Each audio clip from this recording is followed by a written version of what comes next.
get you back inside your head before the summer ends and spread a little love. Just for a little fun, I'll make you come back to me before the rise of every sun. Baby, it's meant to be, I know you got a man, but he don't understand. You're gonna be a heartbreaker, you're such a love taker. So just suck me in and you can toss me like a cigarette, 'cause I just wanna be a bad habit, yeah.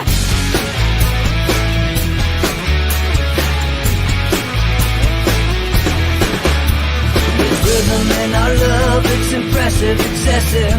You can't make this stuff up. My chest beats, it's restless, wakes the neighbors up above. Yeah, baby, come and show me love. Baby, come and show me love, because you're gonna be a heartbreaker, you're such a love taker. So just suck me in and you can toss me like a cigarette, 'cause I just wanna be a bad habit, yeah.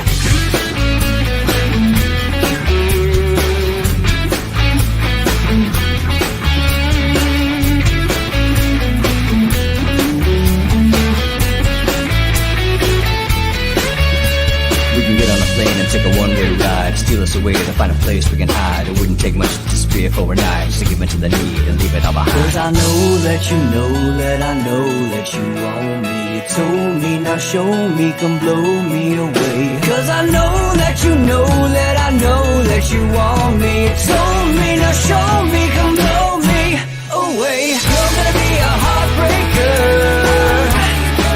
you're such a love taker. So just suck me in and you can toss me like a cigarette, 'cause I just wanna be a bad habit, yeah. You're gonna be a heartbreaker, you're such a love taker. So just suck me in and you can toss me like a cigarette, 'cause I just wanna be a bad habit, yeah. Suck me in and you can toss me like a cigarette, 'cause I just wanna be a bad habit, yeah.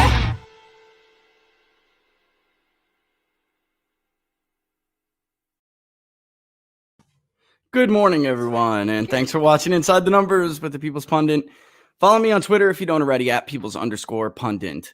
And don't forget, by the way, in the stream category, there is a newsletter. Sign up for that newsletter. I'm not going to bombard you. We won't bombard you with emails time and time again. Maybe a clip here and there if it's something that's important. But for the most part, we're trying to make sure that the community of YouTube and Periscope is accessible in the event it needs to be. As I saw some of you in the chat, you can already see the stickers appended to the bottom of the video. All right. And I can't tweet anything these days without something getting hit with this flag, the flag, right? Which I'm going to debunk them right now live as soon as I wrap up my little monologue, which is, aside from voting irregularities, the number one question I've gotten over the last week is, do you think, what do you think went wrong? Do you think that these polls were just wrong, or do you think they were suppression? And we'll get into the voting irregularity issue when I'm going to segue into it here. The answer, unequivocally but not exclusively, is yes. I do think that these polls are voter suppression polls now. I can't hold on to that last shred of idealism that I've tried to hold on to all these years. It's gone. It's gone. So Laura has won out. Some of you guys have won out. I mean, there's just no explaining. Laura was right. There's just no explaining some of it. I want to make crystal clear that there is no explaining ABC News, Washington Post, Biden plus 17 in Wisconsin. There is no explaining Biden plus 6, Monmouth, Biden plus 6, Quinnipiac, Biden plus 6, New York Times, before they heard it to Biden plus 3 in Florida. There just is no explaining it. Not outside of they're incompetent, which I think they are, which is funny because Nate Cohn at the New York Times threw out a little hit piece on the rest of us, or, you know, Rasmussen and Robert, really, they targeted the most, where they said, you know what it really is? These other guys just aren't good at their job. They're not very good at it, right, Nate? It's important to understand that not only were they wrong, they were double wrong. even triple wrong if you add another layer, and follow me for a second. They did not say Joe Biden was going to win in a close contested election.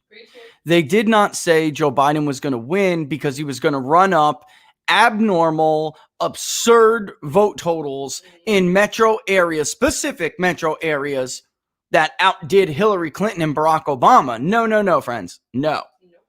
They said Joe Biden was going to win because Donald Trump was going to lose pivot counties.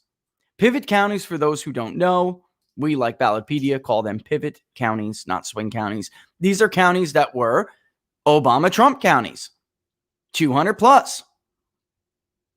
There are 10 in this country, 10 that have forecasted the election winner in this country for at least 10 election cycles. There are some pivot counties, for instance, Juneau, Wisconsin, that forecast the winner of their state all the time. That's what they said was going to happen here, folks. But that is not what happened. Here's a refresher, and thanks to @RealAmerican. This is what Nate Cohen's Rust Belt poll, which he stole from us, by the way, the idea of a Rust Belt poll. Get your own. This is how you know these people. They're not only not smart, they're not even original. They haven't had original thought in their tiny little heads their entire professional careers. They stole this idea from the Rust Belt, from the Epoch Times that we did with the Epoch Times, and then they tried to say that they were the real gold standard of it. This is what Nate Cohen told you Wisconsin would look like. What Nate Cohen told you Pennsylvania would look like. Greene County, Pennsylvania, voted 2-1 for Donald Trump. Juneau County, overwhelmingly Donald Trump. This is what they told you the Rust Belt states were going to look like. They did not say that the Rust Belt states were going to go at a hair's margin to Joe Biden because of Milwaukee County getting in an absurd number of votes. Oh no, friends. Oh no. Oh no. That is not what they said. Speaking of my little stickers, let's take a walk over to Rich's magical voter file, okay? In Georgia the other day, and while it's true that some misconstrued what I was saying, I got a disputed flag on Twitter for pointing out the truth. And I'm going to go right now, actually, before I touch anything else on the voter file. Let's go to voter file. Here we go. All right, so you guys can see it, okay? Here is the voter file in Georgia. I got a disputed flag for simply pointing out how many change of addresses there are in Fulton County. As you can see, because it is the default, because it is the standard. Why is it the standard for the query to automatically exclude the dead and change of address flags? Because we don't normally expect them to vote. Silly us. This is Georgia altogether. Let's go to county. Let's check Fulton County alone. Okay? I mean, this isn't in dispute. What the hell are they talking about? This is my business, Twitter, not yours. Do you have access to voter files? Maybe you do at this point. I don't know. Maybe your friends gave it to you. All right.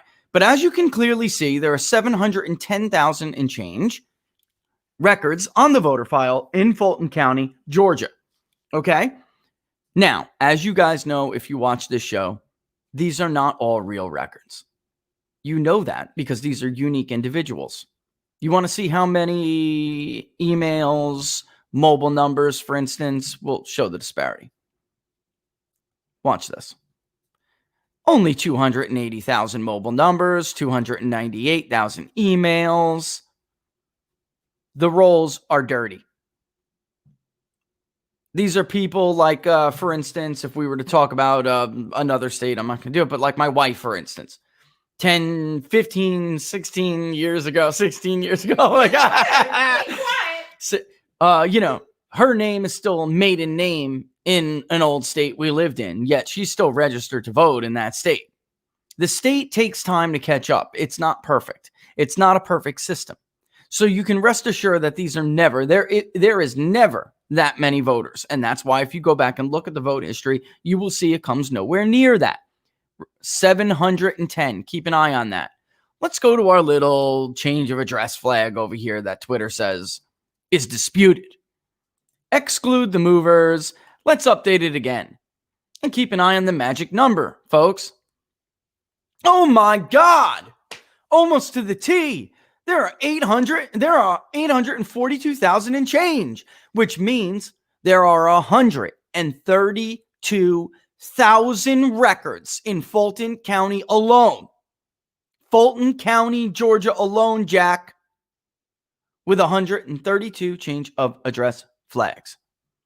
This is not disputed. This is a fact.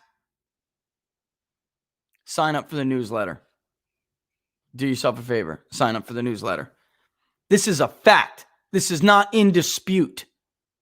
There are several thousand known dead on there too. You want to see that? About 2. And yet we get this little thing underneath that says disputed. When we go and look for irregularities, we immediately go to the usual suspects first. Okay? People who, by the way, in order to get this change of address flag, you must have filled out. Okay? You filled out, or the voter filled out, a forwarding address, a COA, a notification. How many of you know people that when they move, they tell the state, take me off the voter rolls, I moved? Not many, right? So this is only a starting point. This is only a starting point. This is where we go and look for just what is blatant, easily verifiable, disputed my. There are more because, and the same thing when it comes to people who have died.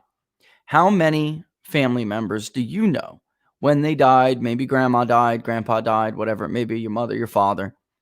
Did you run to the state board of elections or the secretary of state or the county supervisor of elections, whatever it is it's called, the county registrar, whatever it's called in your state? Did you run to them and say, Mom died, take her off the voter rolls? Of course not. You're too busy making plans and then grieving. The last thing on your mind is to tell the state that they are no longer eligible to vote in this state or anywhere. They are dead. And the same thing goes for when you've moved. I'm a pretty political guy, right? I still didn't tell my old state yet. I kept track of my ballot to make sure nobody voted. But we told them twice. It's still on the voter roll. I mean, we told them. We just didn't, they haven't removed it yet. Just so I don't misspeak there. Both of us told them. It just hasn't been changed or updated. All right? So this idea that it's disputed, it's in dispute. It's not in dispute. That is true. And no little stupid flag they put on the bottom of my tweet is going to make it so. Just because some little geek, some little keyboard tyrant thinks they know better. This is my business. It's not your business. Don't ask me how to write trending algorithms. And I won't ask you to verify whether or not there are this many change of address flags. If you were, and I really do, I see the viewership and I really love and I thank everybody for the increased viewership, but the OGs, the original followers, have been watching this now for 2 months. Us open up these voter rolls and say, you know what? It's really bad in some of these states. In Clark County, where there's a lawsuit right now. Let's go to Nevada. But that's why they weren't fooled. That's why they weren't fooled. Exactly right. Let's go to Nevada because this is pertinent. Right now in Nevada, okay, 1.6 million, you'll notice always that the state summary number is always larger than the unique individual number. Why is that? Because unique means one. There are duplicates. There are so many reasons for a voter record to be dirty. What we always refer to as a dirty roll.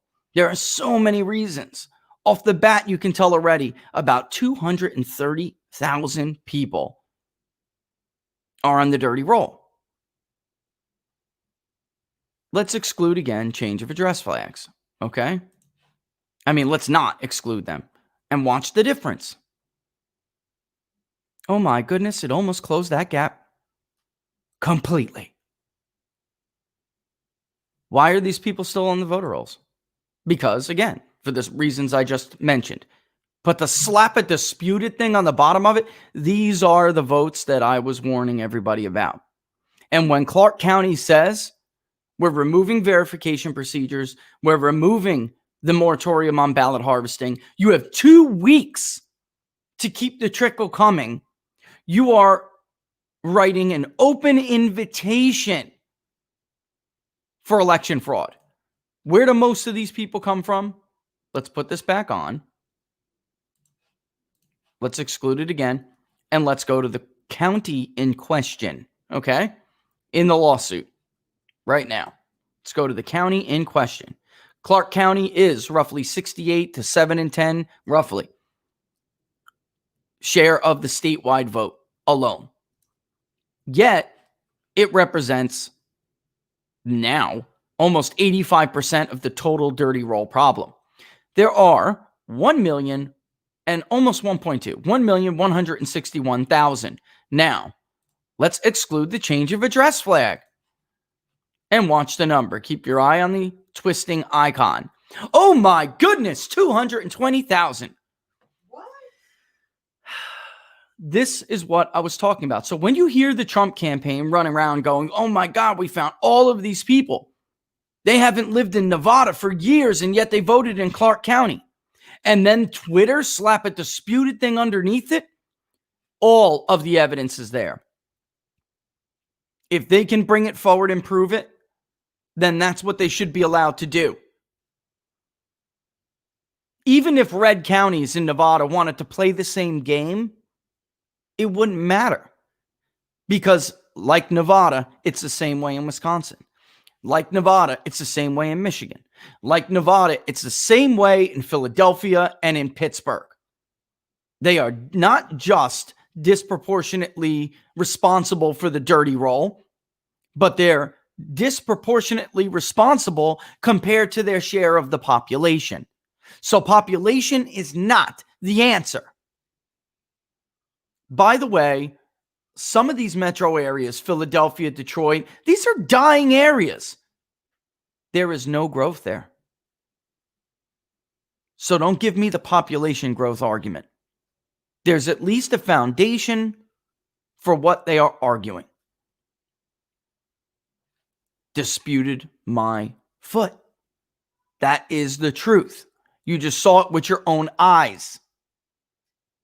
Now, of course, Republicans would have to prove, but that's not that hard. Like we did in Michigan, like we are doing in Georgia. You simply pull those and isolate them. You dedupe them from the overall file.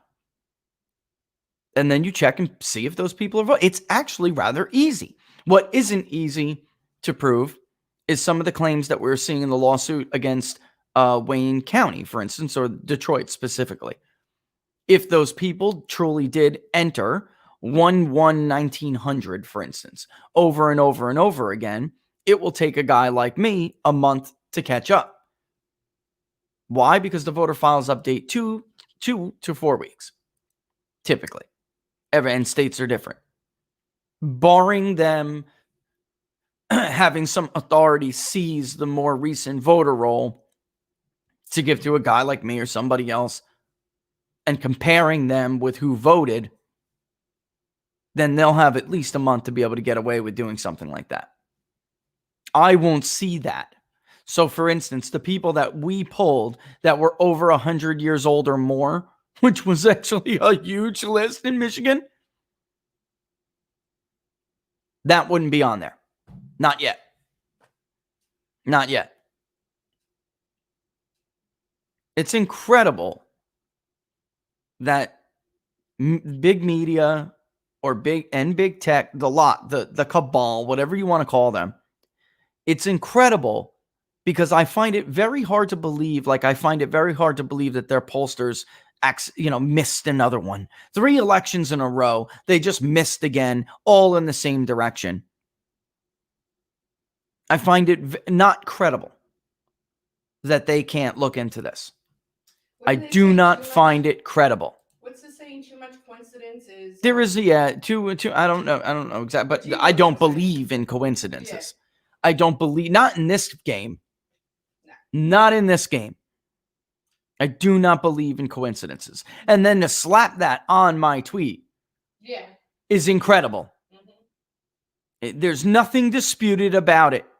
You can go back, Nevada voter analysis, or why mail-in balloting. What was the name of that episode? Why this mail-in vote is not the same as it's been in years. Whatever the name of that episode was. You guys can go back and read it watch it for yourselves. These are the ballots we were talking about. These are the ballots we were talking about. You invited it. You invited it. And only someone stupid, I don't even think naive, stupid, could believe otherwise. Again, and, for the record here, nobody was saying Joe Biden was going to win because he was going to bring up these huge vote numbers in these urban areas. Nobody believed he was going to do that. There were Politico articles about how nobody in Detroit wanted to vote for Joe Biden. Oh no. They said Greene County, Pennsylvania was going to flip on Donald Trump. They said Juneau County, Wisconsin. Trump +4 in Missouri. Vigo County, Indiana voted for Donald Trump at the almost exact margin that it voted for him in 2016. What another coincidence. And yes, nobody expected Indiana to really be that. Actually, in 2008, Barack Obama flipped Indiana, folks, and he came very close to flipping Missouri. That's what a landslide looks like. That was the landslide these pollsters were claiming we were headed for. That is the kind of landslide. Just a week before the election, there was a Trump +4 in Missouri, which would tell you Indiana could be even tighter. Joe Biden would be, by all conventional wisdom, on the precipice, if not of flipping Indiana already, if Missouri was only +4. Indiana and Kentucky among the first to release their results. We got a big early vote dump right off the jump, and I could tell right away it wasn't going to happen. Right away. Why? Vigo County told me. Vigo County. There are bellwethers all over this country. And Joe Biden was supposed to clean up the bellwethers. Out of the 10 fail-safes, Donald Trump won 9 out of 10 of them. That is the degree to which you were deceived by these people. And now they're trying to deceive you again by slapping little disputed tags and lying at the bottom of people's tweets. It is not in dispute. It is 100% true. 100%. The downside here is that it takes time. Something on this level, which I frankly never thought, even when I warned everyone over 2 months, Laura, to be clear, I never thought it would be this brazen. This brazen and this blatant. Never. I thought Joe Biden would not be able to squeeze out 580,000 votes like Hillary Clinton, so basically, in a nutshell, they would have to get him there with that. And then hope he would do better around the rest of the state. Like this. Pennsylvania's all the way to the right of this chart, in case you guys haven't noticed. Something like that, guys. What a freaking joke. They couldn't even get Erie in the Southwest without the U.S. Postal Service being their personal ballot harvesting operation. Hat tip Molly Hemingway, by the way. She's absolutely right. There is a reason why France banned this voting method in 1975. There is a reason why Jerry Nadler in the 90s and then in the 2000s opposed mail-in voting. There is a reason why the New York Times used to write that this was the most fraud-prone voting method in the country. It's incredible. So it's more than just what I am trying to stress here is it's more than just what everyone is trying to say, like the surface comments that everybody is making. It is really far deeper. The deception went far deeper. So when I get asked every interview now, do you think these were voter? You know, the president says it was voter suppression. What do you think? Of course it was voter suppression. I think it was a little bit of incompetence and a lot of voter suppression and a lot of groupthink because there are no penalties for this. If they would have said Joe Biden's going to just get this monster turnout in Philadelphia and Trump is going to get less than he got in 2016 there, that would have at least been admirable. But that's not what they said. They said this was going to be a broad, diverse landslide. That is not what happened here. We got turnout levels in urban areas, in specific targeted urban areas that are approaching the levels you see in nations with mandatory voting. In other words, you are punished if you do not vote in these nations. And in this country, because the rolls are so dirty, you can't get to those levels without dipping in to the pool of dirty rolls. And that's math, folks. That's basic math. So they can slap whatever they want to slap on it. But the fact of the matter is they cannot tell you that I didn't just do that in front of your face and show you. There are 132,000 change of address flags in Fulton County, Georgia alone. There are 200,000+ in Clark County. And these ballots were flying everywhere. Even the Journal Review, even faux news, Fox News, which I will refer to as faux news from now on. Even faux news reported it.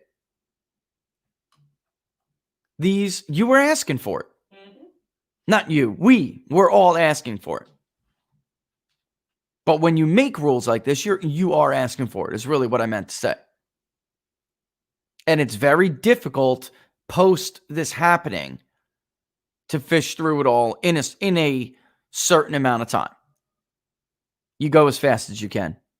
But for instance, like I said, the system just isn't designed for some of it. So when you take that lawsuit that I saw and read, somebody had sent me this morning, in Michigan, they would need authorities to actually seize those current rolls because it takes time for the system to update to prove that one specific claim I'm talking about.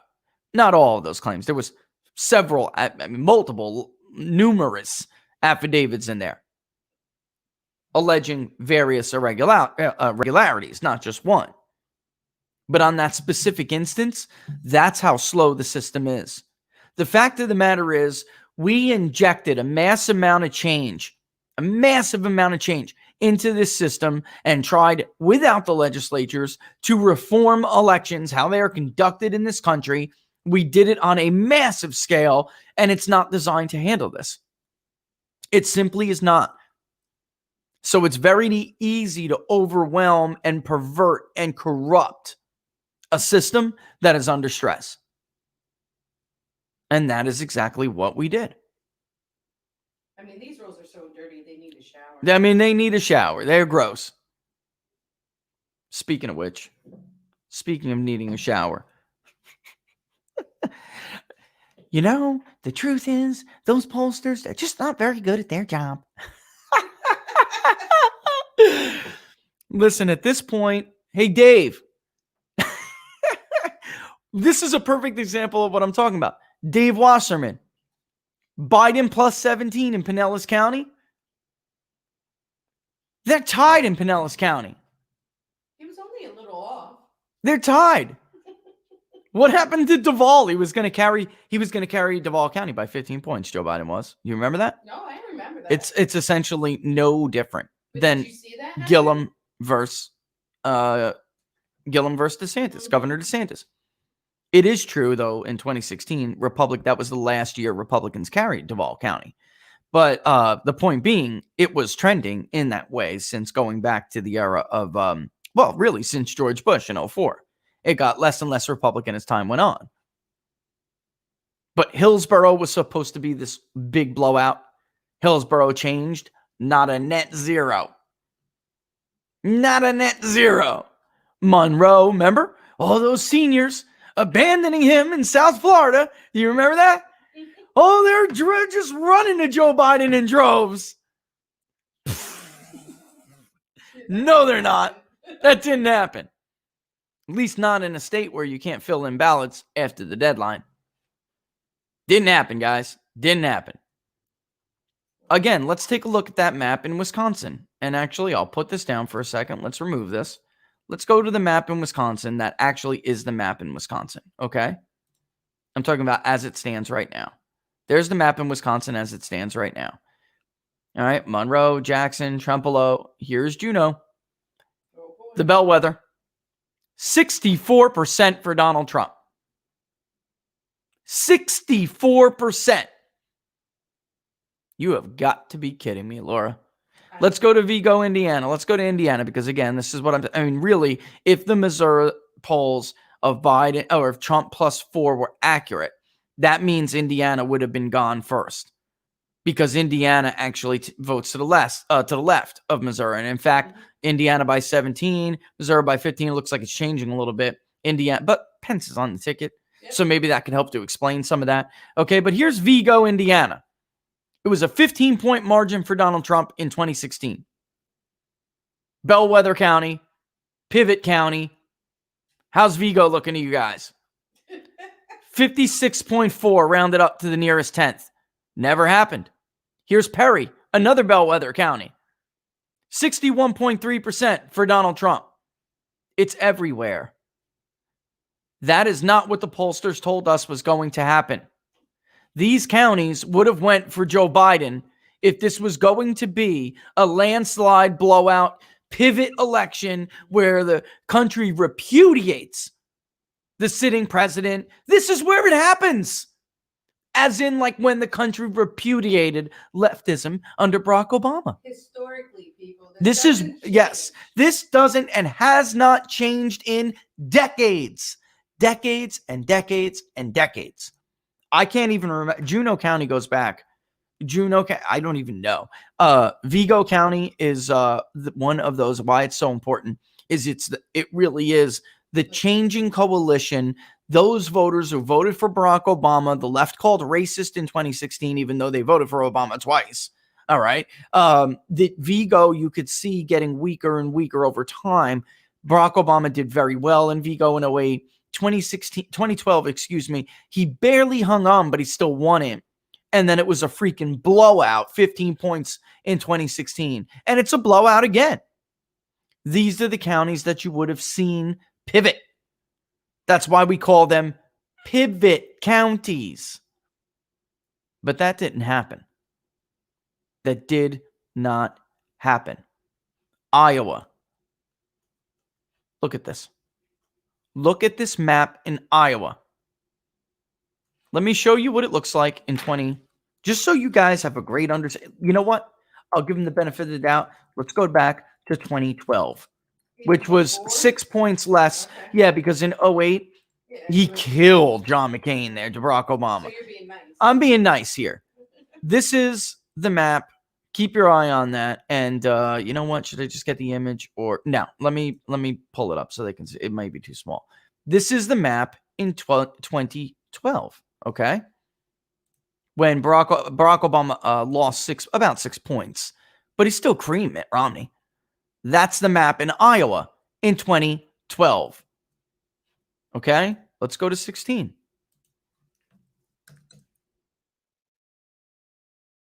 They have it. Oh, I gotta change it here. There we go. Here's the map in 2016. You guys notice anything? Looks pretty damn familiar, doesn't it? She lost every single pivot. And then Donald Trump didn't lose a damn one. Not one damn pivot county went to Joe Biden in the state of Iowa. Not one damn county. This was not the election they polled. This is not what they said was going to happen. They did not say that Joe Biden was going to get mandatory voting turnout levels. Mandatory voting. Mandatory. And in this country, mandatory probably wouldn't produce some of these levels, Laura, because you wouldn't get into those dirty rolls. You just wouldn't. I'm saying if it was like legit, you would have gotten a little bit more. I mean, I was willing to say, okay, 50,000 more votes in Philadelphia. Mhm. You know, just out of, okay, fine. Joe Biden got that many more votes than Hillary Clinton in Philadelphia, yet got creamed everywhere else. Nothing about Come this on, guys. election I'm makes sorry. sense. I'm not gonna. You'll just. It doesn't jive. It does not jive. You don't lose. Iowa by almost 10. Ohio by almost 10. Florida by almost 4. It just doesn't, guys. No. And then, by the way, when you head into the Midwest, oh no. If you look at this, Macomb County, Michigan was supposed to be gone. Look at Michigan. And we'll bring it up. Take a good look at that map because I'm going to bring up Michigan in a second. That is Michigan dead in the center. You can see the southeastern part of Michigan completely filled with Joe Biden support. Okay? That's Oakland. All of that area. Oakland, he was supposed to carry, according to Dave Wasserman, by 18 to 20 points. Okay? That is what it looks like in Michigan. Just like 2016. Marquette, solely alone there. That's the only liberal county up in the north. Donald Trump actually led there until the absentee ballots started flowing in. Not kidding. Wayne County is about 31% for Donald Trump. All right. Washtenaw, 26. All right. Oakland, only 14 points. Again, that was a little bit better than this happened over the course of the latter 48 hours. Oakland was 9 to 11 points with the first dump of early vote and then the election dump. Oakland opened up to about 14 later. But you guys, Macomb did not flip. Donald Trump did extraordinarily well. Monroe did not flip. 61% if you round up. That is not what the New York Times poll showed. What's going on here? Let's go again. Back to the New York Times poll. What happened here, guys? The hell happened? Monroe's blue on that map. Macomb is blue on that map. It's blue all the way up to LaPierre and St. Clair. That did not happen. So, again, they weren't just wrong. They were double, if 2, 3 layers of incorrect. 2, 3 layers. It's unbelievable. And by the way, like Doug, who is, by the way, left wing, but he's more honest statistics guy, you know. He's like, look, I've made wrong calls before, which is why I didn't want to put my foot down in 2016. I had a feeling that people were missing stuff, you know. He said, but the arrogance and the lack of self-awareness as they move forward, the Nate Cohens, is incredible. He had the nerve to be featured in his own paper on the eve of the election about how the rest of us are just bad pollsters. We're just not good at what we do. Incredible. Somebody said Incredible arrogance. Somebody said Biden has the highest vote count between 98 to 158-year-olds age group. Yeah, he didn't. Yeah, he didn't carry seniors, but he did close the gap because he was able to win the 100 and above category 99 to 1. All right. A typical 65 plus. They went for Trump, even though the poll said they were not going to. They did go to Trump, but Biden was able to tighten that margin because he performed overwhelmingly among the centennial group. It's incredible. I mean, really, folks, at this point, you really have to be stupid. You have to be stupid to buy this. And you're not. You know how I know you're not? Because all of this happened because these maps look the way they do after 4 years of some of the most egregious examples of deception and lying and smearing we have ever seen as a nation. We haven't seen the media and the political class act like this since before media was pretending to be nonpartisan and just like straight shooters. We've had partisan media back in the day, folks. We did, but it was really essentially you knew who it was. So ironically, for instance, the New York Times started out as a right-wing organization. The New York Post years ago started out as a left-wing, if you want to use that spectrum. Like the Federalists started the New York Post. The Republicans started the New York Times. And then over time now, of course, those ideologies have swapped, right? So you would say the New York Post is far more in the center. The New York Times is just completely off in left field with the Stalins and the Trotskys. And I mean, they're just nuts. And people were asking me leading up to this election, you think Nate is just a liar? You think he's just a liar? You think he's lying? And, because I'm a professional and because I tried to hold on to my idealism, he's not alone. Quinnipiac, I mean, they're a total joke. Murray at Monmouth, he's a total joke. Basically, everyone the Slimer tells you is an A-plus pollster. Marist, again, one of the worst pollsters. I don't think they got a single damn state, did they? Not one single damn state, I don't think. No, I don't think so. We'll go back and look and make sure, but I really don't think so. Pretty much everyone, and I was, giving them the benefit of the doubt, but don't get me wrong.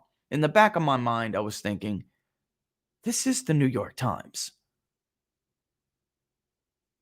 I don't know what it would be like to poll for a paper that knowingly lied about the president being, these are the people who told us the president was a traitor who colluded with Russia when their people knew that was a lie. Like, understand Maggie Haberman was faking outrage when the Washington Post reported that the dossier was a political oppo research smear job, not an intel document created by the president's enemies, mainly Hillary Clinton and the DNC. Understand that was a fake outrage, that was a show that she put on Twitter, and then all of the shows that she went on that next weekend. She knew damn well that it was not she knew damn well it was not an intelligence document. She knew damn well she was playing little Patsy, little go do my bidding for Adam Schiff in the intelligence community. So I think to myself, is it really a far stretch? Is it really like, if we're at that point, are we really too far away from just a total perversion of data journalism? Clearly not. And remember, Nate herded in the end to a Biden +3 in Florida. Nate herded there. Like we predicted. Friends, Joe Biden never had a lead in Florida, as you know from our polling. Never. Never, ever, ever, ever, ever, ever, ever. Joe Biden was always going to lose. It was a matter of whether it was going to be between 1 and 4 points. And because there was election integrity in Florida, he got stomped. Almost 4 points. Miami-Dade, 46%. Monroe, where the seniors were supposed to run away from Donald Trump, 6.5 points. Collier County, almost 30 points, 25 points. Lee, another area where the seniors were going to run away from Donald Trump. If you guys don't know Florida, Lee County, a lot of seniors, 20 points. And we just keep going and going and going. Sarasota, 10 points. Manatee, 15, almost 16 points. Hardy, 72% of the vote. Polk County, 13.5% of the vote. Hillsborough didn't even vote for Biden at the level I thought they were going to vote at. And then, of course, we have Pinellas deadlock. Basically, it is blue because we're talking about less than 200 votes. But a tie, my friends, after Trump carried it by low single digits, a tie. And DeSantis lost it by a couple of points, 3 or 4 points, Pinellas. A tie is not the plus 15 to 17 that Dave Wasserman told us it was going to be. Incredible. Incredible. All right, listen, when we come back, I'm going to take my 2-minute break. When we come back, I think because the question and answer session was, some of these answers just require detailed answers. I'm sure there are more. Let's do some question and answers for the rest of the day. All right. Can we do that? Because I have to just get back. I got to get back to work here, so, and dude, I just want to say this. And he said, if it wasn't for COVID, Trump would have won in a landslide. That is absolutely true because COVID was used as a predicate. It's not just a matter of him losing support, which we did see him dip support during COVID.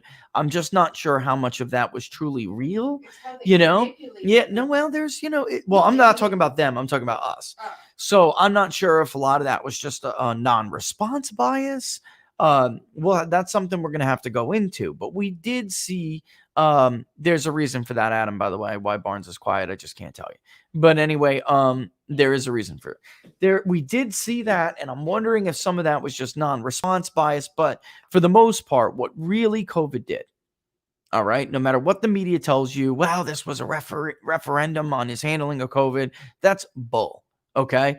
What happened? And I'm sure there's some of that in there. There's no doubt people who voted maybe against Donald Trump because of COVID. I wouldn't dispute that at all. What I'm saying is COVID was used as a predicate to make massive changes to our electoral process that Democrats have wanted for years, but have never been able to get because the legislature's always shot it down. So they could never get this at the ballot box. And what they did was use executive authority and ran out the clock. They had their judges in their districts that, and then the coward Roberts and others. State law is state law almost everywhere. There are laws in the books to prevent what happened. There are in the battleground states. We put a moratorium on election integrity laws, and COVID was used as the predicate to do that. All right. They had never been able to get that in the past. All right. So I'm going to go and do my thing here. 2-minute break. Again, don't forget the newsletter in the YouTube description. Sign up for that newsletter, folks. Okay. We have 20-something thousand subscribers on Twitter now. On YouTube now. There should be a ton of subscribers on that newsletter. We're not going to bombard you.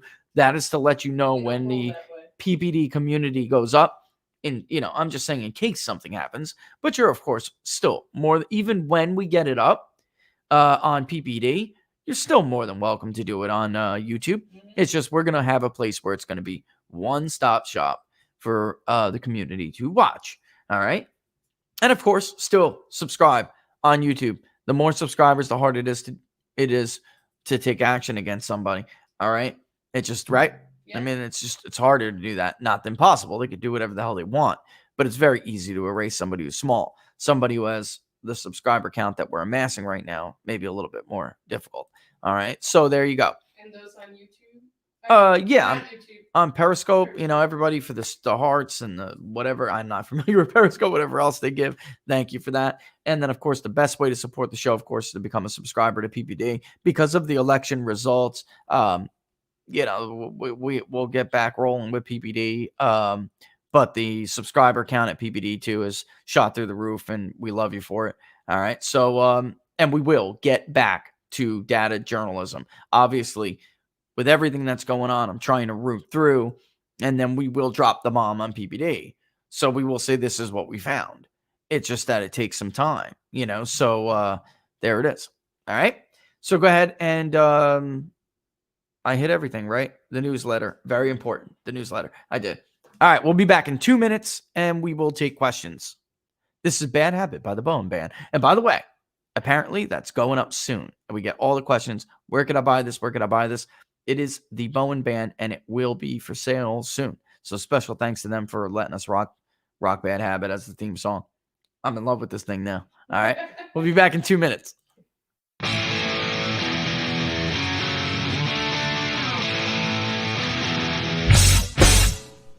How much you wanna bet that I can get you back inside your head before the summer ends and spread a little love. Just for a little fun, I'll make you come back to me before the rise of every sun. Baby, it's meant to be, I know you got a man, but he don't understand. You're gonna be a heartbreaker, you're such a love taker, so just suck me in and you can toss me like a cigarette, 'cause I just wanna be a bad habit, yeah.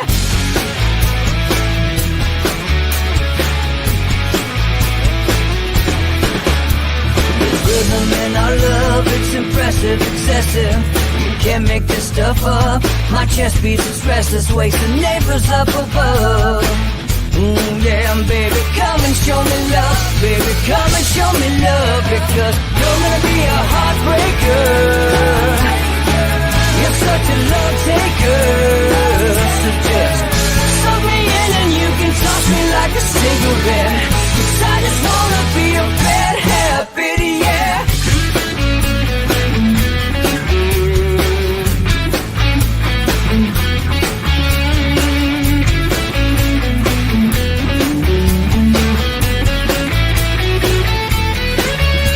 We can get on a plane and take a one-way ride, steal us away to find a place we can hide. It wouldn't take much to spear for a knife, just to give into the need and leave it all behind. 'Cause I know that you know that I know that you want me. You told me, now show me, come blow me away. 'Cause I know that you know that I know that you want me. You told me, now show me, come blow me away. You're gonna be a heartbreaker. You're such a love taker. So just suck me in and you can toss me like a cigarette, 'cause I just wanna be a bad habit, yeah. You're gonna be a heartbreaker. You're such a love taker. So just suck me in and you can toss me like a cigarette, 'cause I just wanna be a bad habit, yeah. Suck me in and you can toss me like a cigarette, 'cause I just wanna be a bad habit, yeah.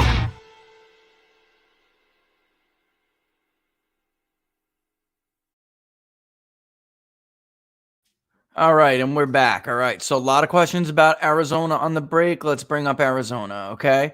There is still vote out in Arizona, and we are, in case you guys haven't been following along on People's Pundit Daily, you can absolutely get the latest results on People's Pundit Daily. We're doing best to update as fast as we can. Our decision desk, the calls on People's Pundit Daily are made by decision desk, and we do not necessarily agree with them. All right. But they are the ones that we partner with. So they make those calls. All right. Personally, I don't think they're out of the realm of being, I think they're being much more responsible than the media. I just think that when it comes to certain states, they should have been called already. Okay. North Carolina, from what we hear, Biden would need to win like 85% of the ballots outstanding in North Carolina to overtake it. Tillis's lead still has not been called in for Tillis either in North Carolina. And it's, as of yesterday, we were told that Tillis's lead is bigger than the number of outstanding ballots. So Cunningham is going to win 200%. I mean, this is where we're at. And I think that's why they're trying to be cautious, because this has been such a crazy election. My problem, though, Laura, is why are we being cautious in some places and not in others? In Pennsylvania, there are still 45,000 now vote lead, because Philadelphia is now getting into the realm of dirty roll. All right. And there is a 100,000 provisional ballots that are everybody, even leftist analysts, know and understand are very likely to break heavily for Donald Trump. These are people that wanted to vote by absentee ballot and were or not, they were forced to fill out provisionals. Okay, and I will get to Arizona, which I know you all want to get to. All right. So let's go to Arizona. I would not, well, I'm just explaining that I personally would not have made these calls with legal challenges that are pertain that, and Nevada too, because there are legal challenges, even though I have always said and have been consistent, I think Joe Biden is going to win Nevada. All right. The fact of the matter is they threw votes in the count in Nevada that a judge had said, don't put in. And they did anyway. That's the Wild West out there right now. It's ridiculous. But in Arizona, I am inexplicable. I'm very critical of Fox News and others. Inexplicable. I think Fox played a role there. I think they knew exactly what they were doing, and they did it as a predicate, my favorite word here, to stop the counting in other places. When there were enough votes in Pennsylvania and enough votes in question that Pennsylvania should not have been called. And the Trump campaign is suing to prevent she is a corrupt partisan Secretary of State. Molly Hemingway has dug through her tweets. You can go and read them yourself. This is not a woman who should be in charge of certifying anything. The Attorney General, he had his role, stop the poll watchers, right? Just like the rest of them did. And then the Secretary of States, they have their role, which is to certify the results and, federal courts be damned, right? Anyway, getting to Arizona. Arizona has specific rules for a recount. And there are multiple ways that you could trigger them. It depends if a certain amount of votes if n number of votes have been cast in an election or more, then if it's within n number of votes, it's an automatic recount. And then there is the percentage of votes that really covers no matter what the total is, right? So if it gets within 1/10 of a percentage point, which it could very well do, then it's an automatic recount. I have people in Arizona who tell me, because I get asked a lot about fraud in Arizona, they tell me that some ballots were not handled appropriately in Maricopa County and in Phoenix. All right. I don't know how strong those cases are. I really don't. But I can tell you in Arizona, but Biden's margin has consistently fallen. It's under 15,000 votes now. And there are, it's less than that now. It's whether or not it's been updated. I think it's like 14 and a half roughly. That's whether it shows on the map or not. But there are about 30,000 ballots left in Maricopa. Trump won the last dump in Maricopa, but he lost the one before that. He needed a better margin in Maricopa than what he got last night. However, he could overperform in Pima, given that the vast majority that's left are provisionals. And again, these normally go against Republicans. But in these cases in Arizona, what we have are allegations that they basically, these are people who wanted to vote for Donald Trump and came to bring their ballot on election day and were told it was too late. And then they had to cast provisional ballots. I don't know why this happened basically everywhere. It seems like the U.S. Postal Service can continue to drop off ballots after the deadline all they want. But somebody shows up in person to cast a ballot or bring their ballot, and it was a problem. Fontes is a known partisan in Maricopa, so there has been some allegations there. I don't want to validate them or not until I see the evidence, But basically, in Maricopa, there's under 30,000 left, about 29 and a half roughly, okay? Over 8,000 of them are provisionals. In Pima County, there's almost 19,000 and about 18,000 are provisionals. That, and then all scattered out the rest of Arizona, which are going to be for Donald Trump, there are about 10,600 provisionals of about 13,000 and change remaining. So in total, there are about just under 62,000 votes left to be counted in Arizona, and about 37,000, just under, are provisional ballots. Some of these margins were breaking outside of Maricopa. Some of these margins were breaking so big for Donald Trump, it is conceivable that he pulls within that. I know I still see and hear people on the ground who say the area that Maricopa counted was more pro-Biden, and that the votes outstanding are more pro-Trump votes. I always take everything I hear with a grain of salt until I see it, guys. I don't have, and this was a major problem this election, we always have precinct-level data. Always. With all of the massive changes that we injected into our system to overwhelm it, they could not give us precinct level information. That's bad. For election integrity alone, that's bad. Because what they're saying is, we don't know, or you're not allowed to know how many votes and from where they're coming from. That is what happened and continues to happen. Coconino broke 52.5, 44.9 for Trump. A couple hundred votes that was left out there yesterday. Yavapai broke big for Trump, 78.5 to 21.6. That was a few little votes out there, a couple hundred votes. And then the Maricopa and Mojave, by the way, went very big for Donald Trump, almost 84%. Cochise broke 67.5 almost. And La Paz, which had the most votes outstanding at that time, that broke almost 75%. So these are rural votes that are coming in, even in some of the bluer areas. Okay. There were some, basically that bumped Biden back up, though. Santa Cruz, they bumped, I think he won like 60% of the rural votes that trickled in from Santa Cruz. So we're still waiting on those. It's about 62,000 ballots, just under. But a lot of them are provisional. So the count will be slow because that's the way it is when you're counting provisional ballots. The count is slow. All right. People go through them. They say, well, whether or not they're valid, they're ballots that should be counted.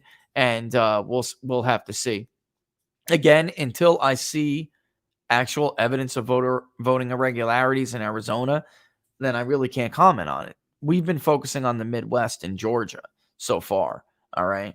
And Nevada, I'm sure, is probably even more ripe. I wouldn't be surprised at all. I mean, that was, out of all of the states, Nevada was the most third world.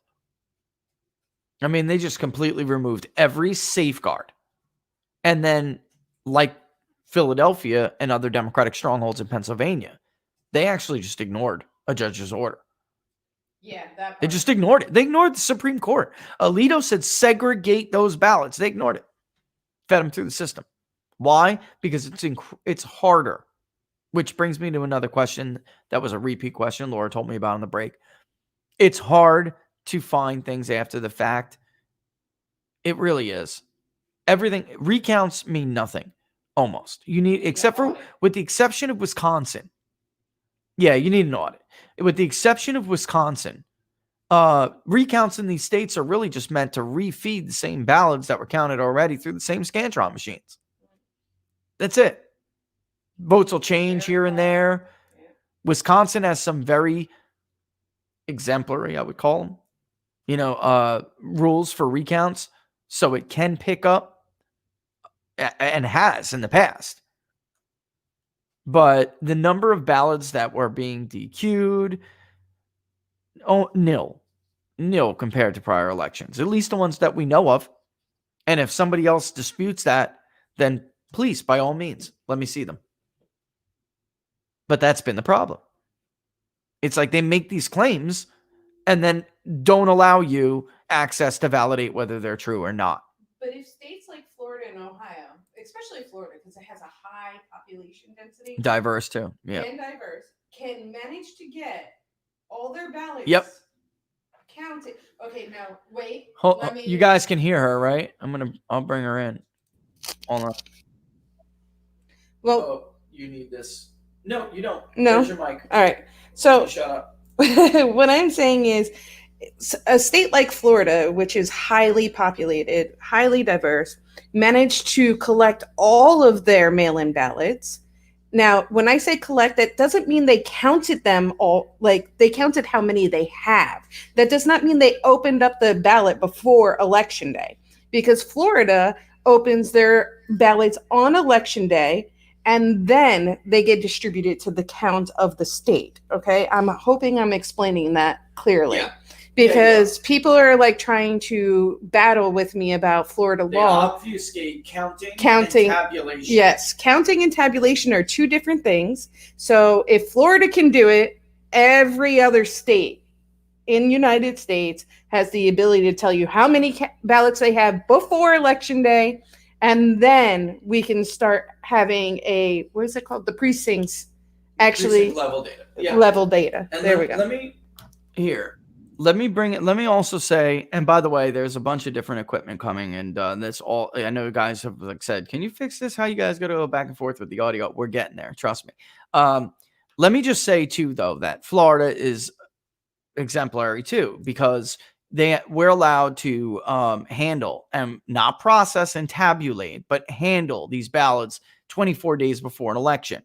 The problem, and Ohio, by the way, has some of the most strict laws with not being able to do that, and yet they had no problem counting their ballots. All right, and not just counting, but accounting for them. Yes. All right. So in these, this is what a lot of people are not understanding. They did this on purpose in these states. They didn't want to have to be able to tell us how many ballots were there. That was the entire point. It's not an excuse. Nope. It was by design. And if you think anything else, you're a fool. Yeah, fool. You're a fool. That's it. Because no, it's true. Because Laura, in Florida, when we designed those laws, they were on a bipartisan basis. And once upon a time, everybody agreed on this. All of a sudden, now, this is like disputed. This is their new favorite word, disputed.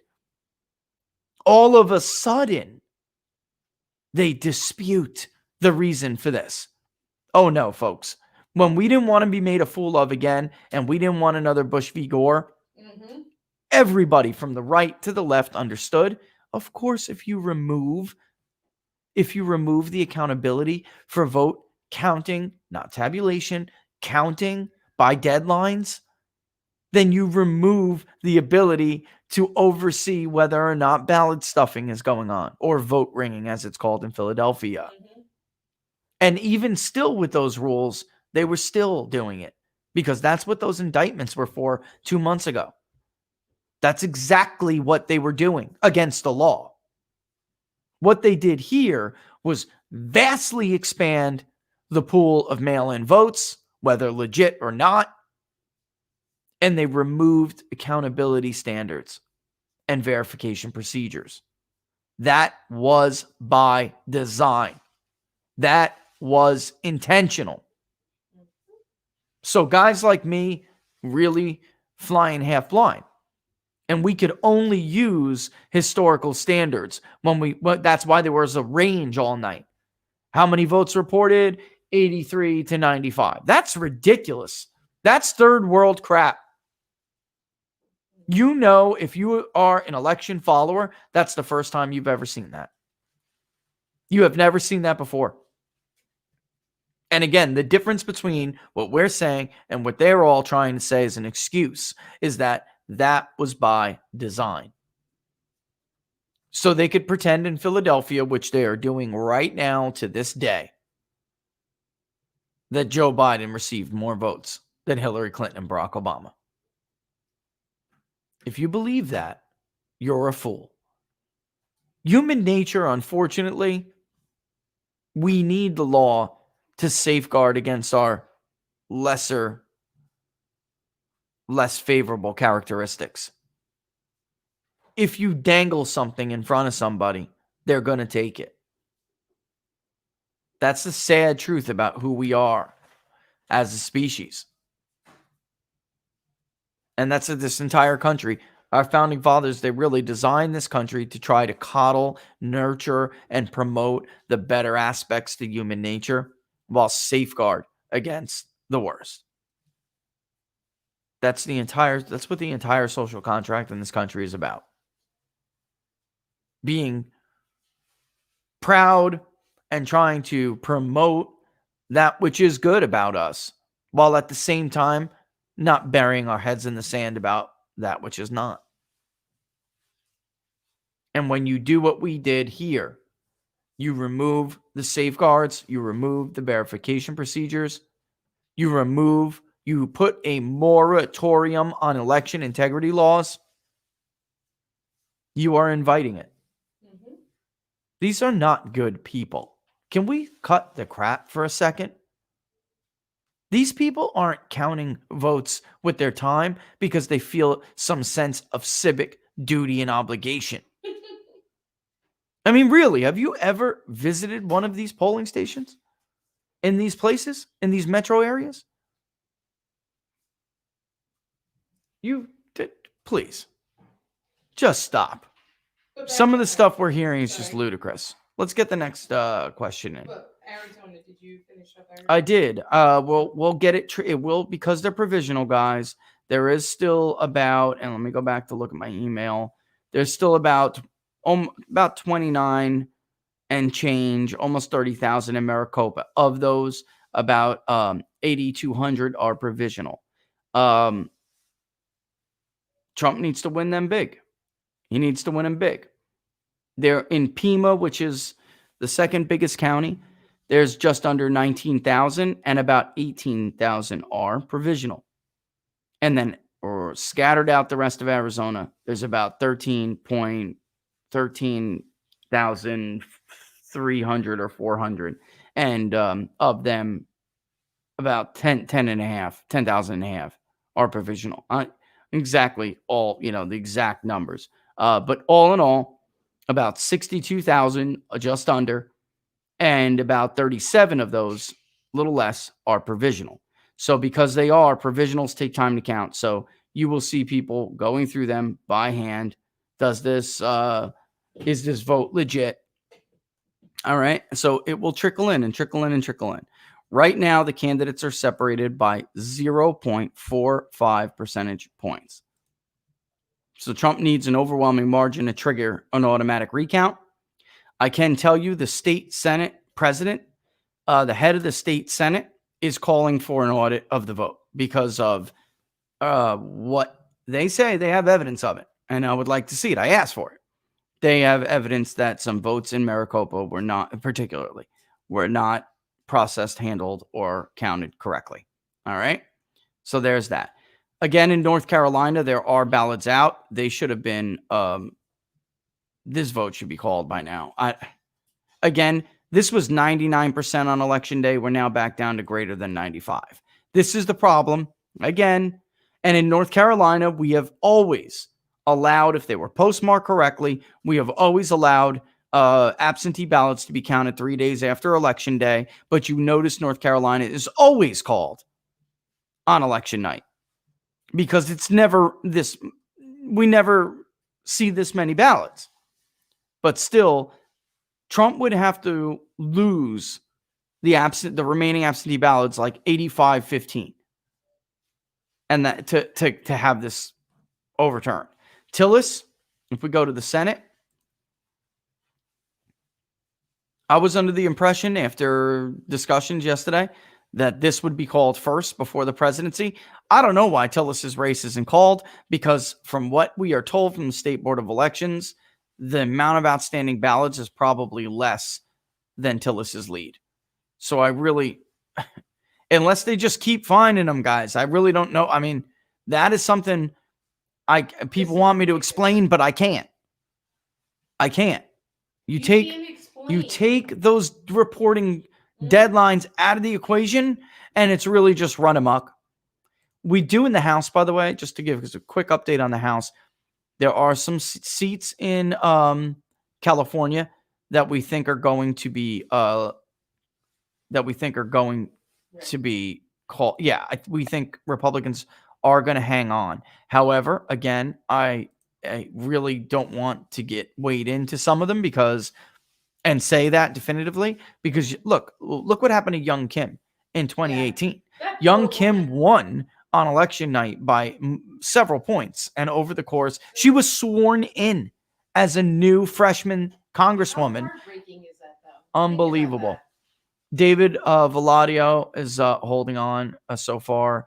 Christy Smith is at 50.2. If you guys remember that special, Christy Smith and Mike, can they see what I'm doing right now? Yeah, right? Yeah. Christy Smith and Mike Garcia, they are separated by, I mean, look at how close that is. 0.4.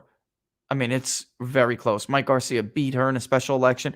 This is an election that Democrats really did believe they could flip back because they believed that they could have the what's it called? The bigger turnout would help them. But really, I think we all know what that meant at this point. Okay. So David Valladio probably will hold on. Gomez is a little bit closer. There's Young Kim. So you have Young Kim right here. There's David Valladio. Whereas Kim is always these tiny little districts too. They're so teeny tiny. Kevin McCarthy, obviously, is going to hold on. Where is Young? I could probably have to zoom in. Michael Steele does lead Harley Ruda. Again, this was, if you guys remember, David Rohrabacher's old district. Republicans made some comebacks. There's no doubt in Orange County. It's just that people are afraid to call these races, guys, because of the never-ending flow of ballots. Look in House 42. Big lead, but they're claiming there could be as much as 2/3 of the vote out. I mean, so people are very cautious with this. And here, if I zoom in, I don't have the other. I'm used to having my little tablet where I could zoom in, right? We polled this race in 2018. And in the end, what happened to Dana Rohrabacher is some of that Bloomberg money accusing him of being a Russian traitor, millions of dollars they dumped there.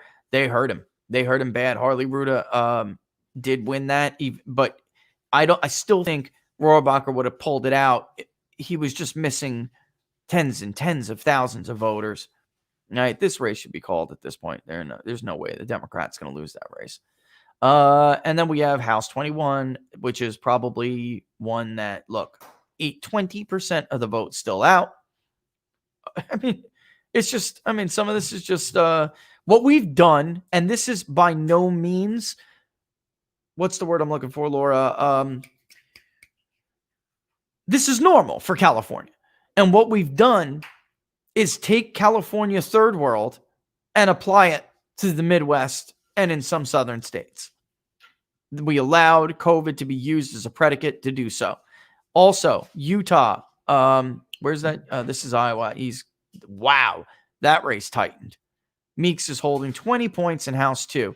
They were supposed to essentially hold everything, Democrats, except for one.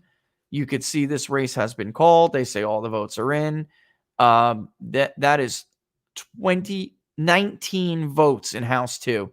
Wow, that's close. That was not that close before. And then, of course, Utah, it looks like they called it for, oh no, they didn't. Burgess Owens holds a lead. I told Larry and everybody that Burgess Owens would catch up. It's a matter of whether or not he'd be able to hold on. 15% still outstanding. New York, couple districts up here. Catco is beating Balter.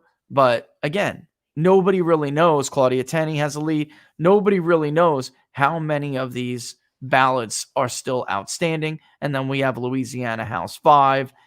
Obviously, I think it's pretty clear no matter what happens here, that will be a Republican representative.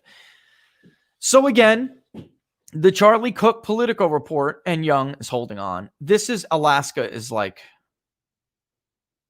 it's just never seen this before. I'm sorry. It's just crazy. It's just nuts. But it is what it is. And so that gives you guys a little bit of an idea of what's going on in the House. Let's go back to real quick in the Senate. This is why Republicans got involved all of a sudden. In Georgia, Purdue is still leading by a significant margin, but this is why they jumped in. And it's not that significant anymore. It was much bigger, obviously, but they jumped in because they were afraid to lose their Senate majority. They didn't give a damn about what was going on with Donald Trump until they realized those undervotes weren't as big as they expected them to be. So all of a sudden they got involved. Same thing with Tillis over here. They really didn't care about what was going on at the presidential level until then. Regardless, it will be under 50. And we're talking about the other Senate runoff. I guess there's no, here we go.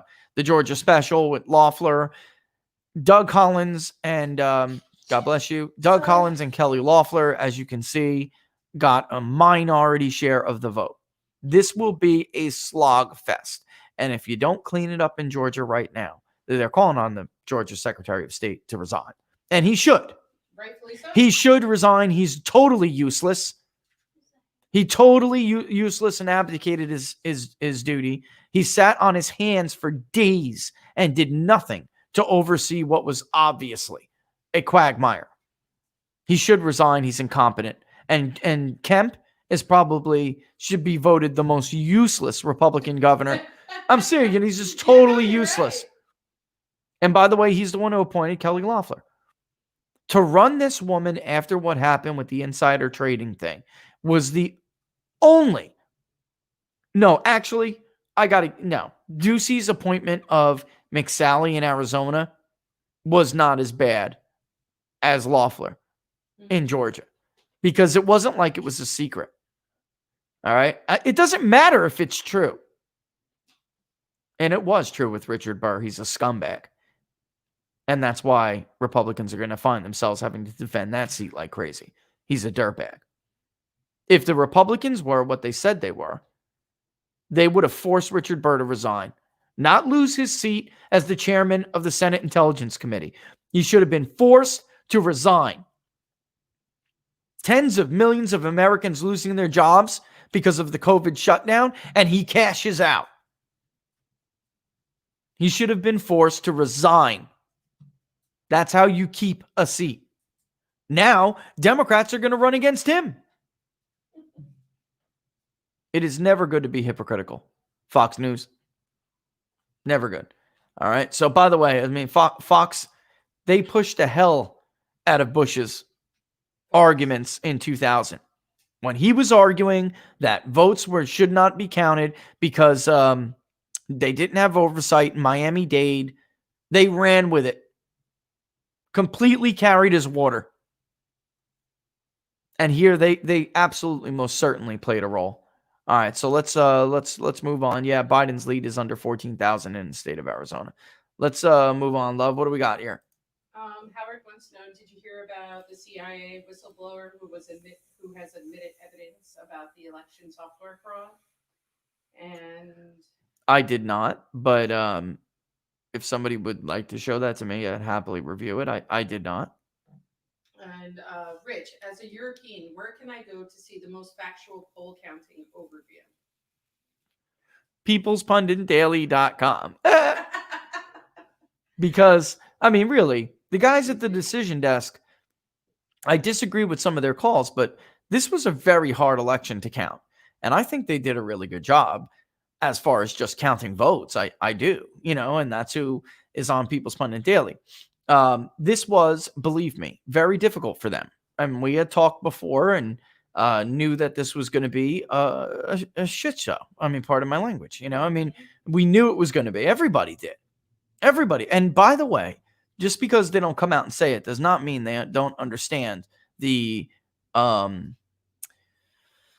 implications of not having granular data the way that we have been afforded in other election cycles. And it was totally taken, by the way, Trump's performance completely took them by surprise as well, by everybody. And it was generally the rule of thumb that if Trump carried Florida by this much, then Georgia was going to go for him by an even bigger margin. So believe me, they may, and I don't want to speak for them because they can speak for themselves, but we're not the only ones scratching our heads.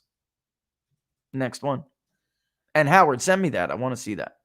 Because if you think the CIA and the FBI would not put together a faux sting operation like they did when the Trump administration was incoming and to pull something like this, again, you're stupid. I mean, really, you're not a smart person if you don't think they would try something like this. They want their war back, guys. They want their wars back. Donald Trump really did come in and say, you can't do this anymore.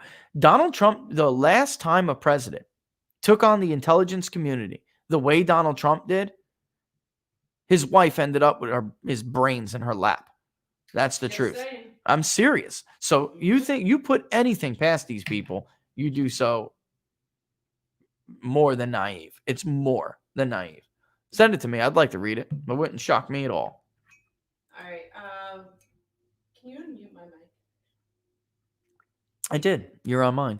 Here, let me just put it on figure 8 so you can hear it. Hello? There we go. Much better.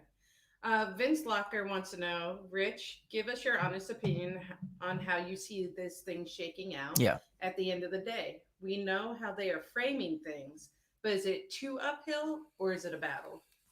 That's a great question. And you know me, guys. I always shoot it straight, shoot from the hip. The bottom line is we're in uncharted territory here. I mean, I don't think anybody it is very uphill. It is extremely uphill. And I'm not going to sugarcoat that, because they're going to try to do what they're going to try to do to move this thing along. That's it. And I told you guys that Thursday and Friday going into the weekend, that they would give Fox News until Saturday. And I wasn't pulling this out of my butt. I'm hearing this from people. They would give Fox News until Saturday to call the state of Pennsylvania. If they did not, they were going to plow through it themselves. And that's it. I mean, that's exactly what they did. What the president would need right now is it's not unprecedented, but as far as modern politics, we're in uncharted territories. Unless the pressure, and Duke from Haven is right. Unless, I don't think he wants me to use his real name, so I'll just keep calling him Duke from Haven. But don't use his name. What the Trump campaign needs now is for the legislatures, because they are Republican legislatures. Even they tried to fight some of this. They just didn't fight hard enough, in my opinion. They did not fight hard enough. And why? Because they didn't understand. Believe me, over the last week, I've gotten phone calls from people who have been in this game for a long time, and they don't understand the rules of the game. They don't even understand how ballots are properly handled or not properly handled. They had no idea how something like this could be pulled off. They just didn't. I had to explain to them basic things about ballot chain of custody, reporting deadlines, when each state has different rules for handling absentee ballots. They didn't know. It was incredible. But he's absolutely right. At this point, what we would need is something like a throwback. What we would need to see happen is something like a throwback to the past, where the legislature steps in and just says, this is not good enough. Because in North Carolina, Democrats got a federal judge to say this is obviously an election without integrity. We can't prove which votes were real and which aren't. We're going to throw it out and scrap the whole thing, start again. They're not going to do that this time. I don't believe that they would do that. They need the legislature to say, this was completely right. We can't, the process was compromised. The results cannot be conclusive at all. And that's it. I mean, that's what they need. I will see this. We're already seeing polls now. Half the voters don't believe Joe Biden is a legitimate president. That's from a pollster who completely blew this election. So imagine how many Americans, imagine what the percentages of Americans who believe Joe Biden is illegitimate. If that pollster found that result. This is a guy who didn't call one single state correctly, as far as I know.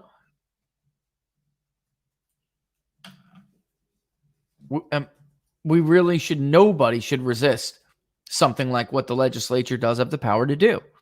Nobody should resist it, because this is what I really feared. And it's really not about Donald Trump at all, really. I mean, most of my arguments have nothing to do with Donald Trump. It's about the long-standing viability of this republic. You cannot continuously. We just had 4 years of half the population believe that the president was illegitimate. We're going to have another 4 years of half the population believing the president is illegitimate. We can't keep doing this. There are enough reports and irregularities. We have seen enough on my own, with my own 2 eyes, that is enough for me to say this warrants some kind of real deep audit. Because if we don't, and we just move forward, he'll always be in question. And it's not even him. Joe Biden will be gone in 3 to 6 months. Mark my words. Joe Biden will not serve out his first term as president. He'll be gone. And then we'll be in like a Ford-like situation. It will not be good for the country. An investigation needs to happen for no other reason that everybody really does need to have confidence in the integrity of this election. Even the losers. Even the winners. Everybody. Because this ends with us killing each other if this continues. This is what nobody on big media will tell you. This ends with us killing each other. You cannot keep going with one side believing the process is totally rigged against them, and it's not even worth participating in it anymore. Why? Because they're going to find some way to affect change. They're not just going to sit down and take it. This is the delusion, I think. you know, the Jake Tappers of the world have like allowed themselves to believe. And by the way, really the gall on him to say at some point the losers just have to accept. This is a man who is the flagship anchor of a network who for 4 years lied to the country in some way, shape, or form about how Donald Trump was illegitimate. There wasn't even evidence back then. According to them, Hillary is president. That's right. That's what I'm saying. I want to hear that. The gall of him, and somebody wrote, it's absolutely right. The unmitigated gall. Mm-hmm. I'm talking Jim Carrey, How the Grinch Stole Christmas kind of unmitigated gall. Right? I mean, this is unreal that he would even open his big mouth about something like this. But they have allowed themselves, they have really allowed themselves to believe the delusion that there is no danger in this. I think there is a serious danger. Yeah. And when someone's got him pinned down on the ground and stealing his shoes, he may think something else. By that time, it'll be too late. Because they already created the monster. That's right. You can't set something like that in motion and then think you just pull the trick, you know, yank the chain. Like, it's not. No. Good luck with that. Good luck. It doesn't happen. I think too, like there's like something to American exceptionalism, of course, but we're not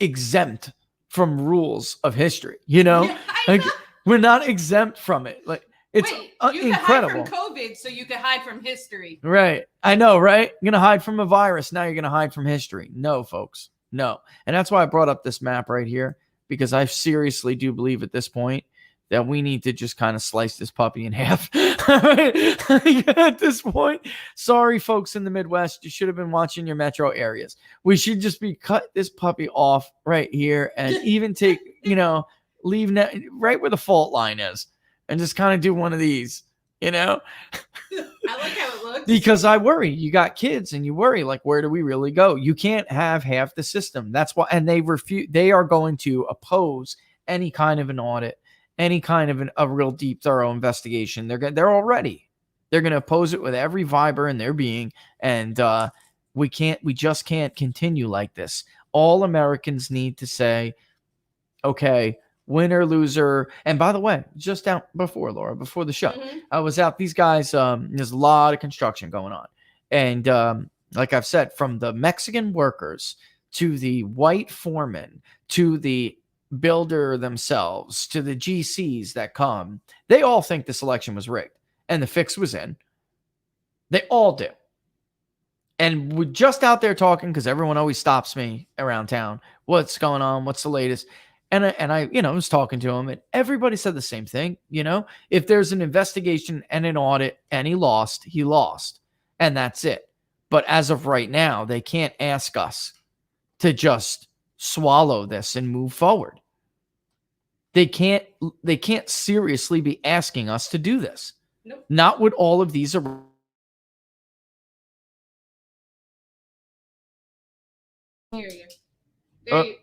you came back. No matter how much Twitter tries to censor stuff, there was one out there because some family member was trying to poll watch in Georgia. Mm-hmm. And they tried to block him out, push him out. He got his phone up on a little stick and he had his phone recording and he was watching them go through finding the Trump votes and ripping up the ballots for Trump. So no matter how much you try to censor it, word is it's out. You really must submit to some kind of an investigative process or suffer the long-term consequences of this kind of damage to our regime credibility. Yeah, I'm wondering what's going on. I do see it. All right, let's get some other questions in here, Laura, before they try to wait. For some reason it swapped back to Wi-Fi. It does this sometimes. That's probably all it is. Nobody's caught. Mm-hmm. It's just that Laura's not Laura. She's like, no. I'll stomach you. All right. So Hold on. I am having issues where I can't change it back to. Mm-hmm. Okay. Laura's right again. Give me a second. There we go. Yeah. Laura, you're so funny. I said nothing. All right. Matt G wants to know: have you talked to higher ups about change of address in Georgia? The Secretary of State, I'm assuming that's SOS. Secretary of State. Secretary, sorry. You know what I meant. Has mentioned it and isn't confident. And also wants to know: do you think Trump is really fighting? Or is this just like a fake fight and an excuse to look good on the way out? No, I think he's fighting. I do. And I think that totally fake news, by the way. I know that for a fact. Totally fake news that Melania told him to concede or talk to him about conceding. Oh, totally fake news. That's fake right news. From the top. Fake news. Mm-hmm. Okay. And then that's CNN just making up. I mean, just making stuff up. So how do they think anybody is going to trust them when they just completely fabricate stuff like this now? I mean, it's unbelievable. I mean, just that is a fabricated report. Totally fabricated.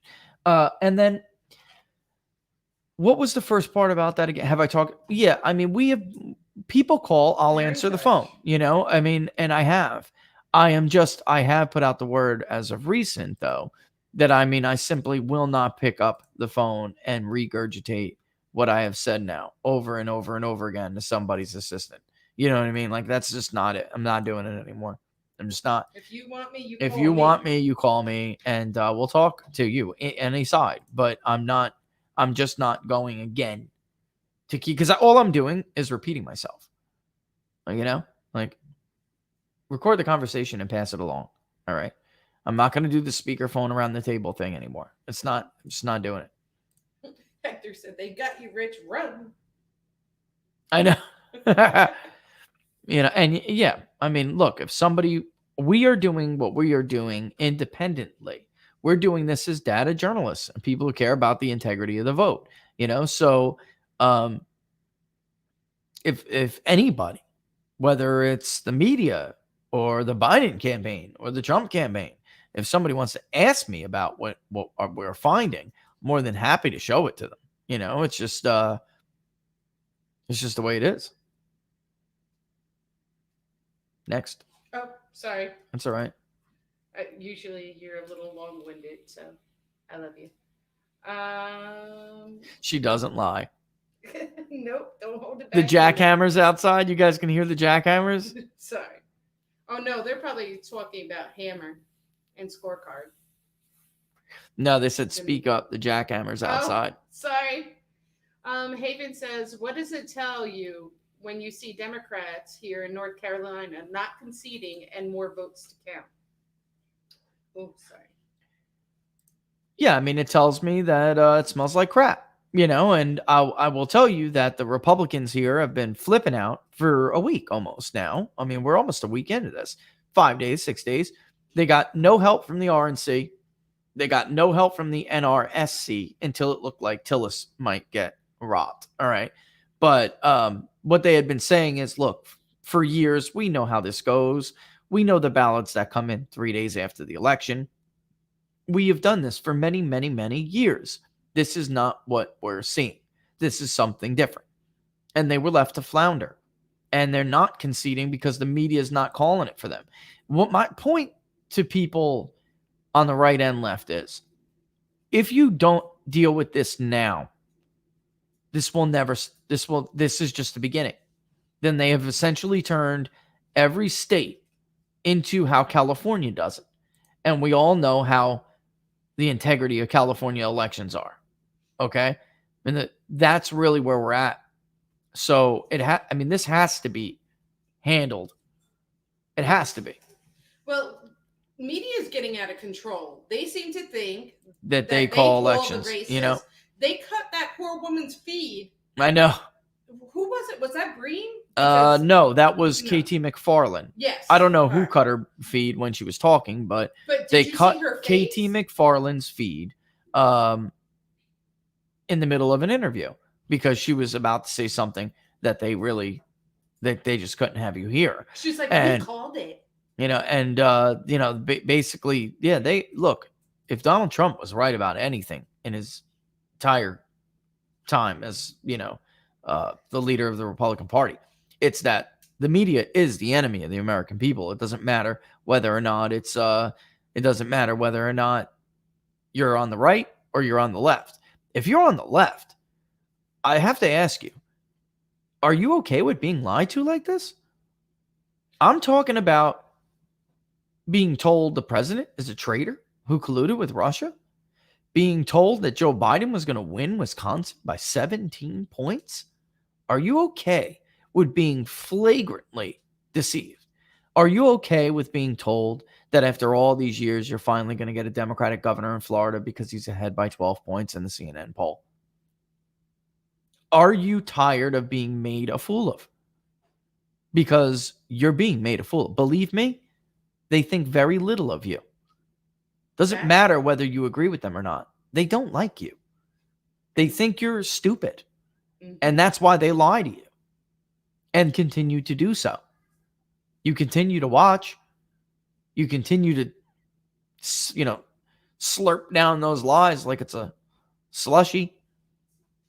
But this is scary. Like, if they're willing to lie to the other half of the country and steal from them, what makes you think they won't do far more worse to you? Because, you're a collaborator and right. They're always the ones who get it first, folks. I hate to tell you. That's just it. But let's move on to other questions about counting votes or whatever else. Yep. Do you think they will recanvass Pennsylvania? That's up to either the legislature or the court. And they are starting to make noise. The legislature is starting to make noise now. And I can tell you again, it would help if some bigger name Republican figures, not the Mitt Romney's a nobody. He's a junior senator. And in Washington, and that matters for the state legislatures because they want things from these people. In Washington, seniority is the power structure. Okay.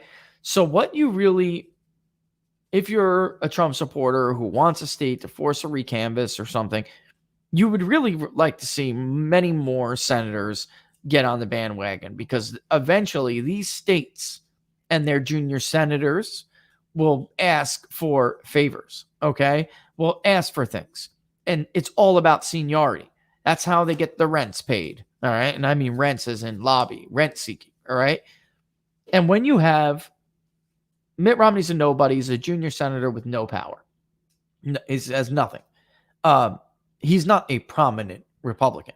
A prominent Republican would be somebody like Lindsey Graham. A prominent Republican would be somebody like John Cornyn. A prominent Republican would be, and I know it sounds like you probably don't like these people, but fact of the matter is they wield a lot of power. They've been around for a long time. All right. And even somebody like, well, he doesn't have to, but somebody like a Marco Rubio who now chairs the Senate Intelligence Committee.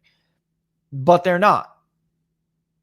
They're calling people around the country who they expect to give them money. Lindsey Graham, perfect example. Begging Trump supporters and begging GOP donors to help win his race that he was in trouble in. Lindsey Graham won comfortably, didn't he? I wonder if that has anything at all to do with Donald Trump being on the ballot. Good luck next year. Good luck next time, Lindsey. Good luck next time. Because you ain't getting it. Because if they can do it in Georgia and North Carolina, they'll do it to you too. He's got 6 years to think about it. But these are the guys that are calling and saying to their big donors, and they're, we all know there was fraud. But it was just, we can't do anything about it. That's bull. Lindsey Graham can do something about it. Absolutely. Let me just put it this way. If Adam Schiff was a senator and the chairman of the Senate Judiciary Committee, what would Adam Schiff do about it? Okay? Don't get me started. So load. These are people who go on TV and pay homage to the Trump voter and then stab them in the back behind the camera. I have to tell you, because I was having a conversation with Glenn the other day. And Glenn, like you, really very much like you, where there's this, when you, and because I do have all these conversations with these people, it does make me think that you and Glenn are on to something. They really, and because I know it's true that they never really supported Donald Trump. They were just using Donald Trump to make a bigger Republican Party, right? And now in truth, they really have been running around for 4 years saying that the Republican Party will be actually better when Trump is gone, because he's a liability. Which way is it? Does he grow the party and make it the most diverse, inclusive Republican Party in the history of the country? Or because Republicans up and down the ballot have never received as many votes as they will receive this election. Is he that Donald Trump, or is he a hindrance? And basically, the ruse is that they've been using him to expand the party and then want to pay homage and lip service. In the end, they won't do anything to help him, but at the same time, they'll try to hold together his coalition. It's really foolish. Apparently, their pollsters suck because they don't talk to the people like we do. Nope. That's not going to happen. I'm telling you right now, as it stands, if your last name isn't DeSantis or Nome, you have no shot at the Republican nomination. Maybe Cruz did. Maybe so. But even Cruz, he's too much of a regular old conservative. He's not doing enough, But I'm talking about the people who stood firm with everything, and embraced him and then succeeded after. Demonstrated that you can embrace Trump and Trump's Republican Party and succeed in it. Who is going to win Iowa and Ohio like that? Who is going to win Florida like that? I mean, I'm open to suggestions. Maybe I'm overlooking somebody. I could see a Kristi Noem because, number one, she's beautiful. I'm not putting that first. She is beautiful. And number two, she's a rock star. She's like Sarah Palin, only with more brains. And I don't mean that in a bad way.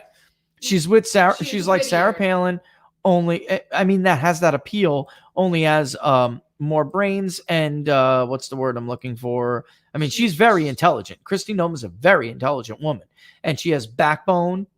She can carry her own. Yeah, she's the only state that didn't fall for the COVID dupe. I mean, she's a rock star. The idea that Nikki Haley would be in the running in 2024 is just crazy. But it demonstrates to you how they think. You know what I mean? Mm-hmm. What it does is really paints a good picture of how it is these people think. They're the same people, by the way, who believe this. Let's just take and absorb this for a second. Look at this, Laura. Look at this. Let's just absorb this for a second. And then look at Ohio, for instance. Keep that up for a second while the Ohio thing goes. Yeah. Now let's get Ohio. You guys see Ohio down in the bottom right, okay, right next to Pennsylvania, okay? Let's now look at Ohio. Keep that mental picture. I wish I could put it side by side. Here's Ohio. People are saying Matt gets to. Matt needs a little bit more. I do agree with that. He needs, not polishing, he needs a little bit more experience. You can't go from being a representative to a Republican nominee. Nobody ever wins that. They just simply don't make it through the vetting process. They don't have enough experience. Not vetting.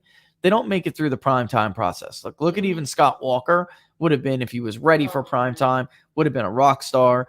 He was not ready for prime time. And how do I know when somebody, because when I poll the Republican primary and you're leading in Iowa and New Hampshire at the same time among Republican primary voters, you have the potential to be very strong.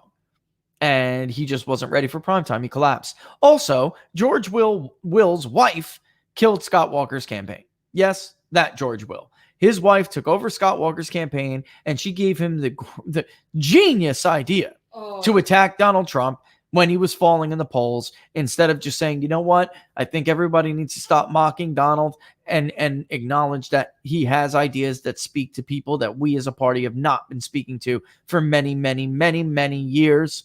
Maybe he doesn't do it the right way, but somebody like me who has the government experience, that is the correct thing he should have said. Instead, he made that stupid little comment. What was that comment again? We need an apprentice or whatever. Like, she wrote him that stupid comment to say, and he said it. And When he delivered it, my head just fell in my lap. I said, it's over for Scott Walker. You can also tell that wasn't Walker. It wasn't when him. he He listened spoke to her. That was she literally I'm wrote saying, that comment as for he him. Spoke it.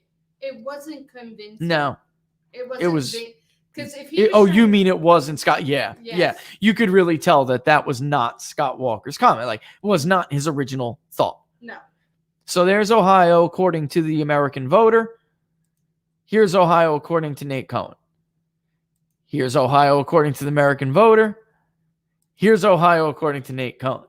And let me just put this out there, because what happened here was he really went full on. Again, not that Joe Biden was going to win or even be competitive in Ohio because of the usual suspects. Oh, no, my friends. Oh, no. Not because he was going to win Franklin County with obscene margins, or because he was going to win Cuyahoga. Look at the margin in Cuyahoga. Why is it a normal historic margin this time? Right? Look at Toledo. Right? I mean, nothing out of the ordinary. Here's Franklin County. Once upon a time, the suburbs of Franklin County used to be very Republican. So those margins used to be tighter. In 2016, it became like a 65-35 kind of county. That did happen. But according to Nate, all the surrounding suburbs were going to go for Joe Biden, especially along the south of Franklin. All of that was going to go for Joe Biden, because you remember the woman who just couldn't stand Donald Trump. There it is. There it is, folks. Remember Eastern Appalachia. Joe Biden was going to win back Belmont, Jefferson, Monroe, Washington. I mean, are you freaking kidding me? These counties went 7 and 10 more for Donald Trump. Kent County in Michigan, what happened? I don't know every single. I know the counties that matter the most, but I'll look. Mm-hmm. I'll find it. Tell what region of the state is it in, guys? I mean, I don't know every single one of them. Wood was another one, by the way. Wood County was another one that was going to flip to Joe Biden. And there was a couple others. Maybe Claremont. I'd have to go back to it. Let's go and look again. Which ones were there? Adams. There we go. See, some of them I just know off the bat. But Claremont is another one. Adams was another one. Didn't happen. All right. If they get me where Kent is, there's Adams. I knew it was in the South. 81% for Donald Trump. Yeah, Kent County is. There's a Michigan, Kent County. What is that? What he's talking? Oh, I thought you said Ohio. I'm like, it doesn't ring a bell. Michigan, Kent County, somebody. Okay. You went to Michigan before. Oh, sorry about that. Give me 1 second, guys. Pull it up. Yeah. So that didn't happen. And then where on the map did he say? Let's see. Let's take a look at Kent County, Michigan. Okay. What did he say? It was going to be the Kent County is out west. I don't have the margin specifically, but Mason didn't go for Joe Biden. That was supposed to be a Biden county. I'm not seeing where Kent was on there. Is it? Yeah, maybe it is. Maybe he did. Osceola, Nowego. There it is. It went for Biden, 52-46. But if I remember correctly, Kent County did go for Hillary Clinton as well, if I remember correctly. And we, by the way, that's pretty close to what we. Oh, they're not seeing what I'm doing because I have that stupid picture still up. Yes. My fault. Here we go. Let's do it again. Kent County is here. It did go for Joe Biden, 52%. All right. But if you look at the other ones, Mason did not go for Joe Biden. Almost 60% of the vote went to Donald Trump. What else? Let's look. Okay. All 4 along the rim. All 4 went to Donald Trump. Allegan County, 62%. Allegan, whatever. Barry, 65%. Eaton, eked out. By the way, I think that's a flip. Ingham is next to Eaton. I think Eaton's a flip from 2016. I thought Eaton went to Hillary Clinton.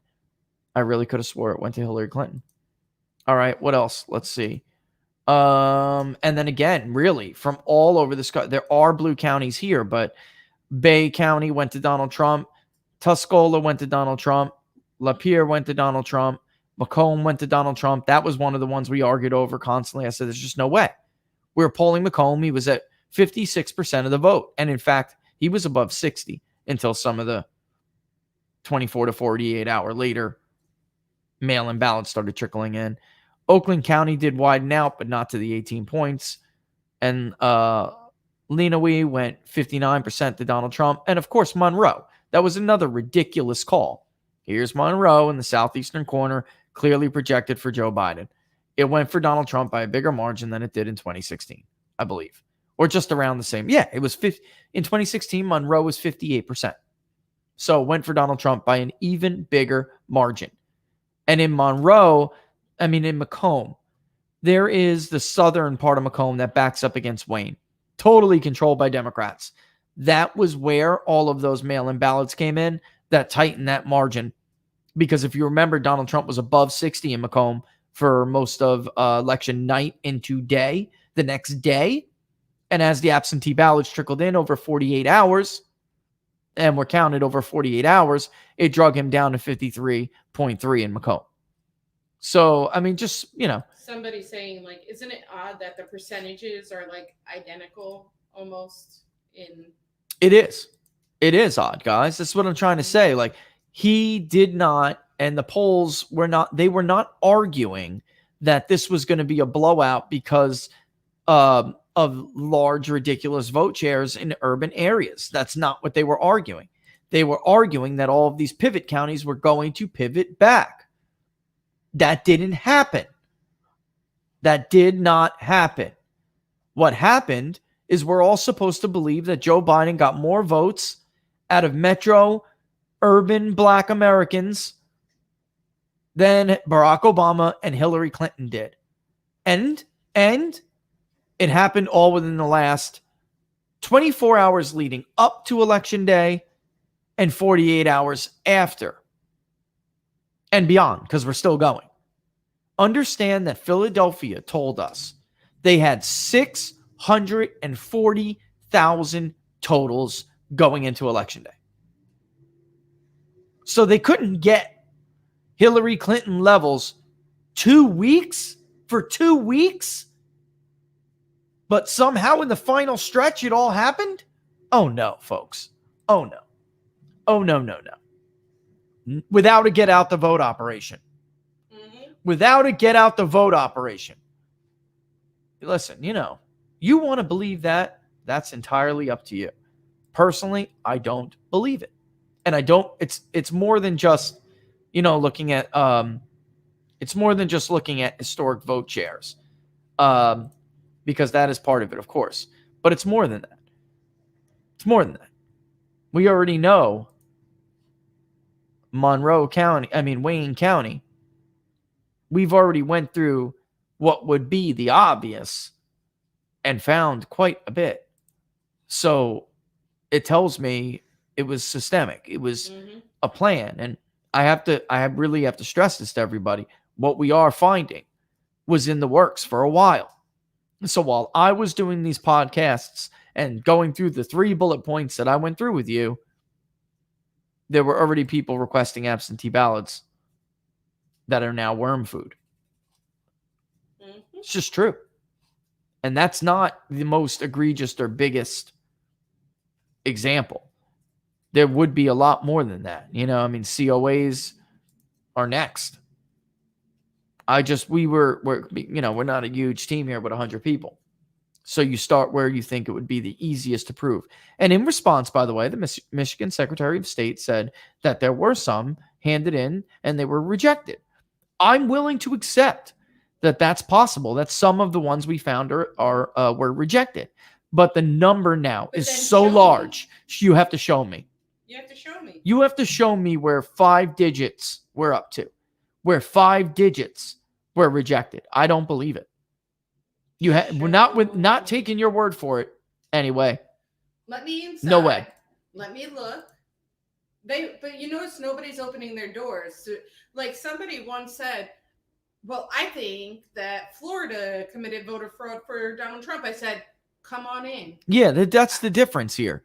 Then fine. Audit it. No problem. Walk through it. No problem. Go ahead and go investigate. If you have allegations of that somewhere and some kind of factual basis for it. But they don't. Then go ahead. Other than the fact that Trump won. Yeah. Yeah. I mean, right. By Well, normal margins. yeah, well, that is, and like Laura and I said the other day, we really now looking at the difference in Broward, looking at the difference in Palm, right? Looking at the difference in Miami-Dade. We're really now at the point where we're wondering, What snipes? what was the difference? You know, what was the difference in all of these years past? Like, was Broward ever really that spread? Was how much of what was in Miami is or Palm Beach just Linden not being there anymore? Right? I mean, how much we'll never know. That's the truth. We'll never know. All right. So all right, let's get one more before we go. You got one more? I got it. Do I have? I just want to check on something with Kent because I thought I could have swore Kent went to. Oh, they're right. Kent went to Trump +3 last time. This time it flipped to Joe Biden by a hair. Again, Kent is one of those counties, by the way, where Kent is indeed one of those counties where yeah, okay. And by the way, guys, just to give you guys numbers, Trump got 20,000 more votes out of Kent, yet lost it. Yeah, I don't know.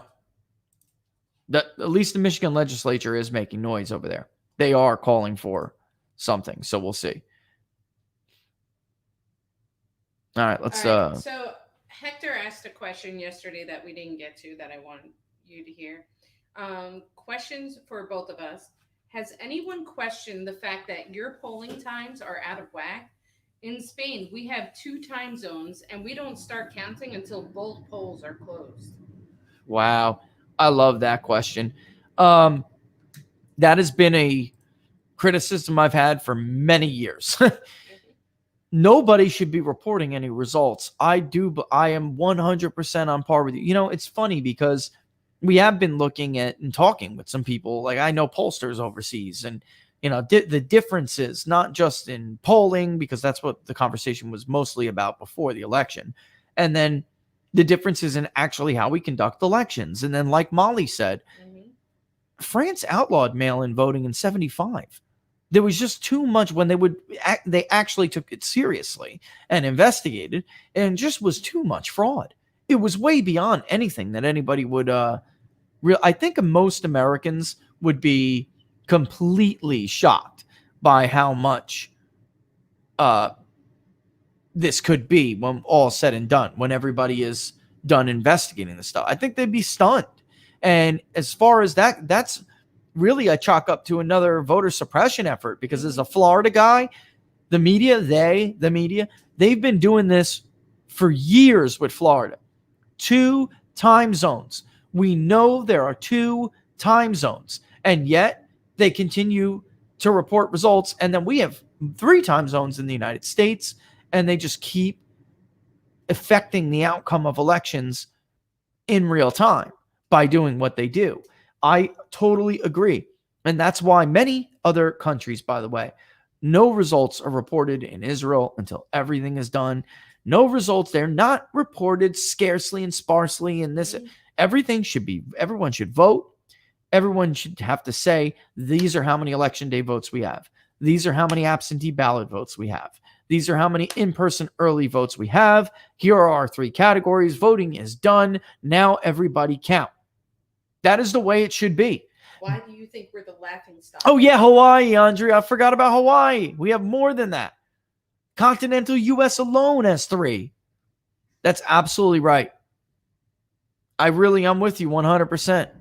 And that's what our neighbors to the north do the same thing, don't they? Chadwick. Canada does not report until polls across the country close. Thank you, Chadwick. That's what I thought. That's exactly what I thought. They don't do that because we covered the Canadian elections, the last one. Remember, we had the maps. The last election, same thing. I'm like, wait a minute, because it was really, I'm not familiar with that. That was the first time we went over this. That's exactly right. It's exactly right. I don't understand why we do it this way, if not for voter suppression. And by the way, the media, The way they reported Florida, I got to hear it, some of it, because I was bouncing back on election show to election show. I saw the red right hook coming a mile away.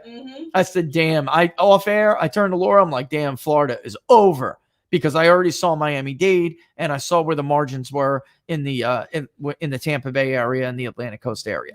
And barring all of that, yeah, and you got these idiots still holding on to the idea that Biden could actually win Florida.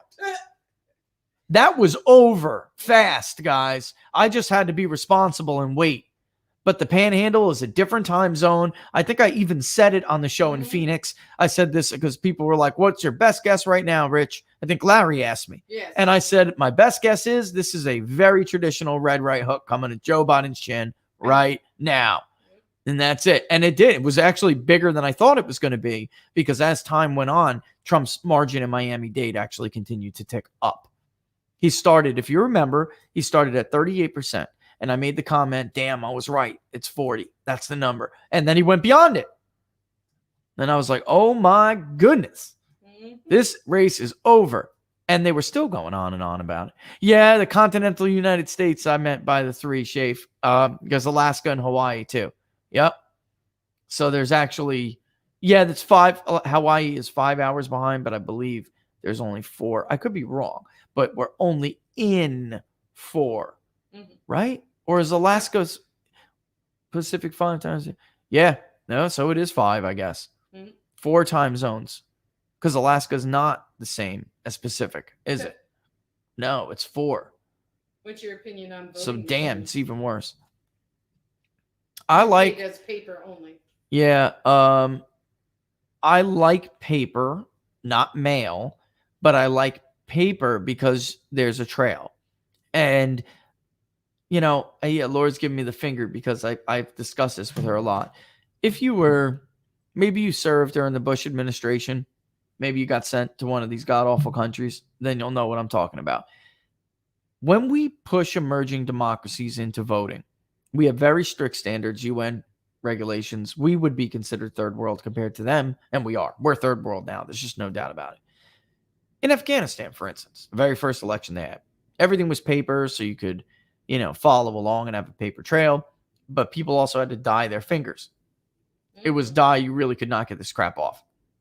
And it was so, because they didn't have 48 hours of voting, you know, it was 24 hours. So everybody knew that you had voted only once. That was their way of trying to deal with the idea that there's no real census, right? Like, not like we have. There's no real tabulation of how many voters there are. There's no real tabulation of who's who. So they had this system where they would, like, the purple finger. I mean, that is archaic, but it's more, you know, accurate than ours. Yeah, I guess we are all 5, because is Alaska 4 or 5 hours behind? It's DST, but it's the same as Mountain. That's what I thought. I mean, I'll check it out, but, you know, I'll check it out. But yeah, I mean, the bottom line is the point, which is that I don't know why we do it like this when other countries do not.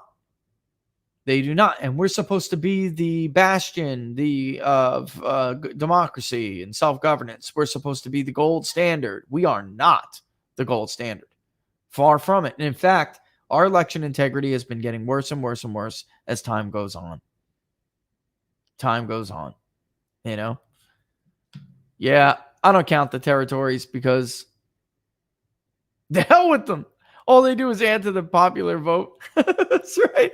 I mean, well, Hawaii's not a territory. It's a state. But, you know, you have how these other countries voted, you know, and we don't even pay them much mind, really, you know. But how are we going to ever be taken serious again? I don't know. This is the problem, Laura, with how this works. When you do this, people don't take it serious. They don't take you serious. You lose your authority. This is the problem. You lose your authority that you've had around the world, your moral authority, right? It's the same thing with the idea that we could tell Ukraine how to not be corrupt when they were the corruption in Ukraine. The Maria Ivanovich and the Biden control over Obama's U.S. relations. That's why Ukraine hated them. So the embassy in Kiev is known for corruption, and the Ukrainians elected Vladimir Zelensky as a rebuke to us, to the regimes that we supported under Obama and Joe Biden, and then the holdovers that and in this and the state, the permanent government, no matter who you elect, the permanent government was still trying to assist these actors. And in Kiev, they were what they viewed to be meddling in their own affairs, their domestic affairs. And that was the election in Ukraine was a rebuke on us. It was a rebuke on us and the people that we pushed. And when you do this and act like this, you lose your moral authority. So it's like really hard to lecture other people about being corrupt when you yourself are this corrupt. And it's a shame. Like I It's said, a real shame. calling kettle black. All right, it is 12:10. We'll be back tomorrow, 10 a.m. Eastern Standard Time, okay? Don't forget to sign up for that newsletter in the video description. If you're on Facebook or YouTube, it's on there. If not, I will give you here. Let me throw it out before we bounce up out of here, okay? Let me give you the link to newsletters. And because it's in the video description, I see a bunch have, but with all the disparity between our subscriber count and the number that's on that list, you can sign up to other ones too, but this one is, this is the page. It has other newsletters that we do send out from time to time on People's Pundit Daily. But what I'm most concerned about right now, guys, is signing up to the newsletter for Inside the Numbers, okay? And that will get you in contact with us. We have to prepare for this, unfortunately. And we're going to build a community like you see on YouTube, like you see on Periscope, where you can sign in and comment. And it will not be behind the paywall, because this is not behind the paywall. This isn't. This will be open, right? Games. And this is the way. This is the direction we're going, because this way, if in the future people just decide they don't like me opening up voter files to show you anymore how many change of address flags are in Fulton County, Georgia, then you'll have a place to find me at. All right, because I'm not gonna cave. I'm not going to buckle. I'm not going to not do what I know is right. You know, I mean, that's just not who I am. It's just not who I am. All right. So there we go. We're going to bug out of here. Oh, Laura's giving me the one finger, which means hold on. I missed the super chat apparently. They might stage a false flag terrorist attack. Oh, that's not a question. I did read that. You never know. I mean, God, you never know. All right.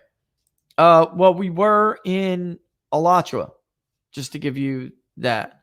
What are the odds of Trump flipping it at this point? Ryan, I did go over that already, just to let you know. I mean, I don't know when it was in the episode, but we're in uncharted territory, and we would need to see something unprecedented happen, even though it is absolutely possible, and there has been things that have happened like this in the past. We're in modern times. We're in uncharted territory. And what the Trump campaign would need is the legislatures in many of these cases to step up. So that's why I kind of disagree on the route that some of these people are taking, not just Trump, but other Republicans who are saying, I kind of disagree on the route they're taking, because you have to use precedent. You have to use precedent. You can't try to make up new arguments, even if they're valid. You have to use legal precedent and stick with what has worked in the past. That's it. All right. So there, we're going to go. Don't forget to subscribe to the channel on YouTube if you haven't already. And of course, the ultimate way to support the show is to become a subscriber, and for everybody who has contributed to us on Venmo and PayPal, we love you for it. All right. But again, we made that decision, just so everyone knows, we made that decision to pull those lists. That is coming out of the PPD pot. And you guys don't have to do that. I don't want to become one of those people. That was our choice to spend our money on that. All right. But we do, of course, appreciate everybody's support. The best way we'd like you to get something for your dollars, why we tell you to subscribe. And our subscriber count has shot up. And I'm talking about paid subscriptions on PPD. Our subscriber count has shot up considerably since you guys. I mean, 2 months ago, September was like 62% growth. October was nearly that. November's not even over, and we're at 40%. It's just great. It's big. That's how it keeps going. We dump almost everything we've ever earned from PPD, just dumped right back into the pot, right? Yeah, well, it really is. Make it better for you guys. You got to make it better, because there's always something you need to make it better. There is. So we make our living elsewhere. That's why really. I mean, we're not relying like so many others do. We don't rely on this presence, on this online presence.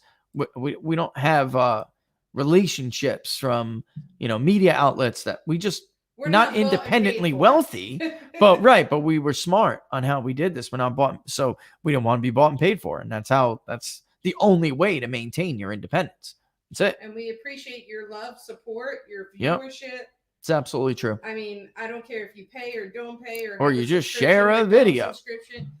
Your word of mouth is what gets this information gets it going. There. Yep. So you guys are just as you give us all these accolades, but you guys are sharing this information with each other, and this is how you fight back. Yeah, and go ahead. I was just gonna say, in the public polling project, I mean, we did that together. And that New York Post article, I was elated when somebody sent it to me and said, "Oh, look at what we have here."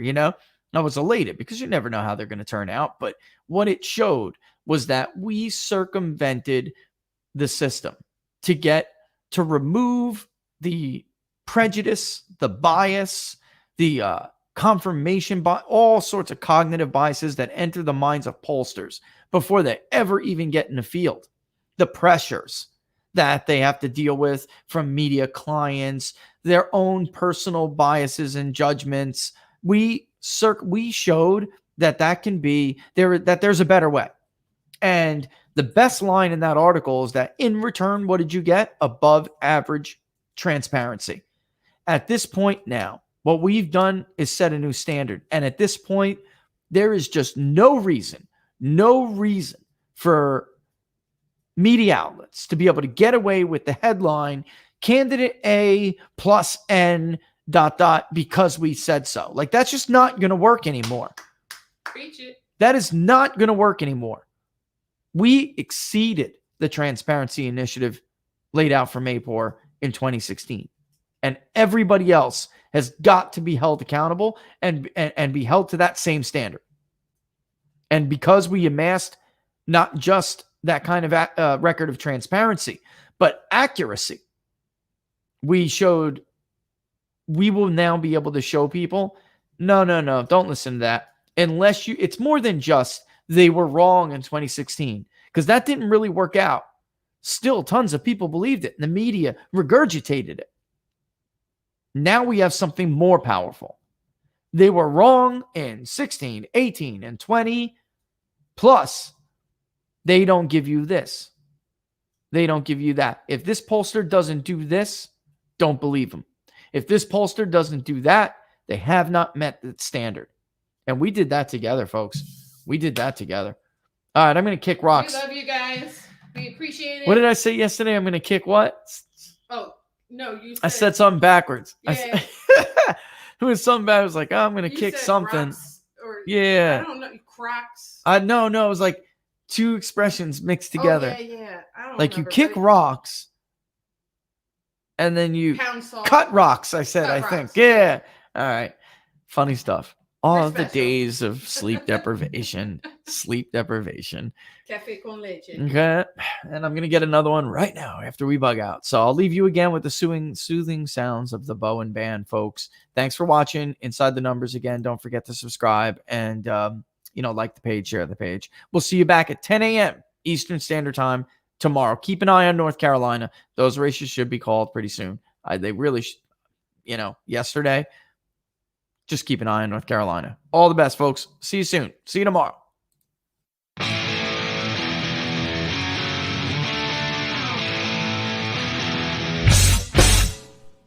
How much you wanna bet that I can get you back inside your head before the summer ends and spread a little love.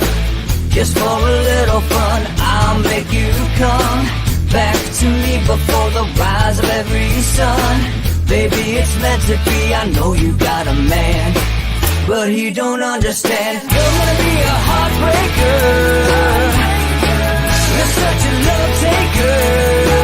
So just suck me in and you can toss me like a cigarette. 'Cause I just wanna be a bad habit, yeah.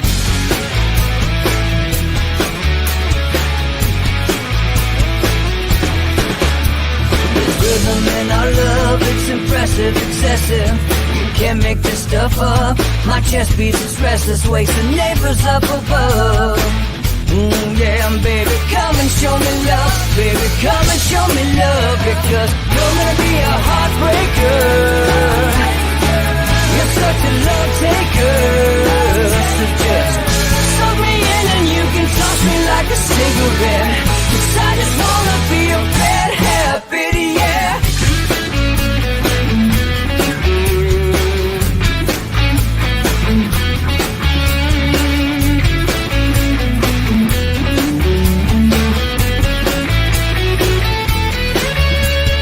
Get on a plane and take a one-way ride. Steal us away to find a place we can hide. It wouldn't take much to spear for knives to give in to the need and leave it all behind. 'Cause I know that you know that I know that you want me. You told me, now show me, come blow me away. 'Cause I know that you know that I know that you want me. You told me, now show me,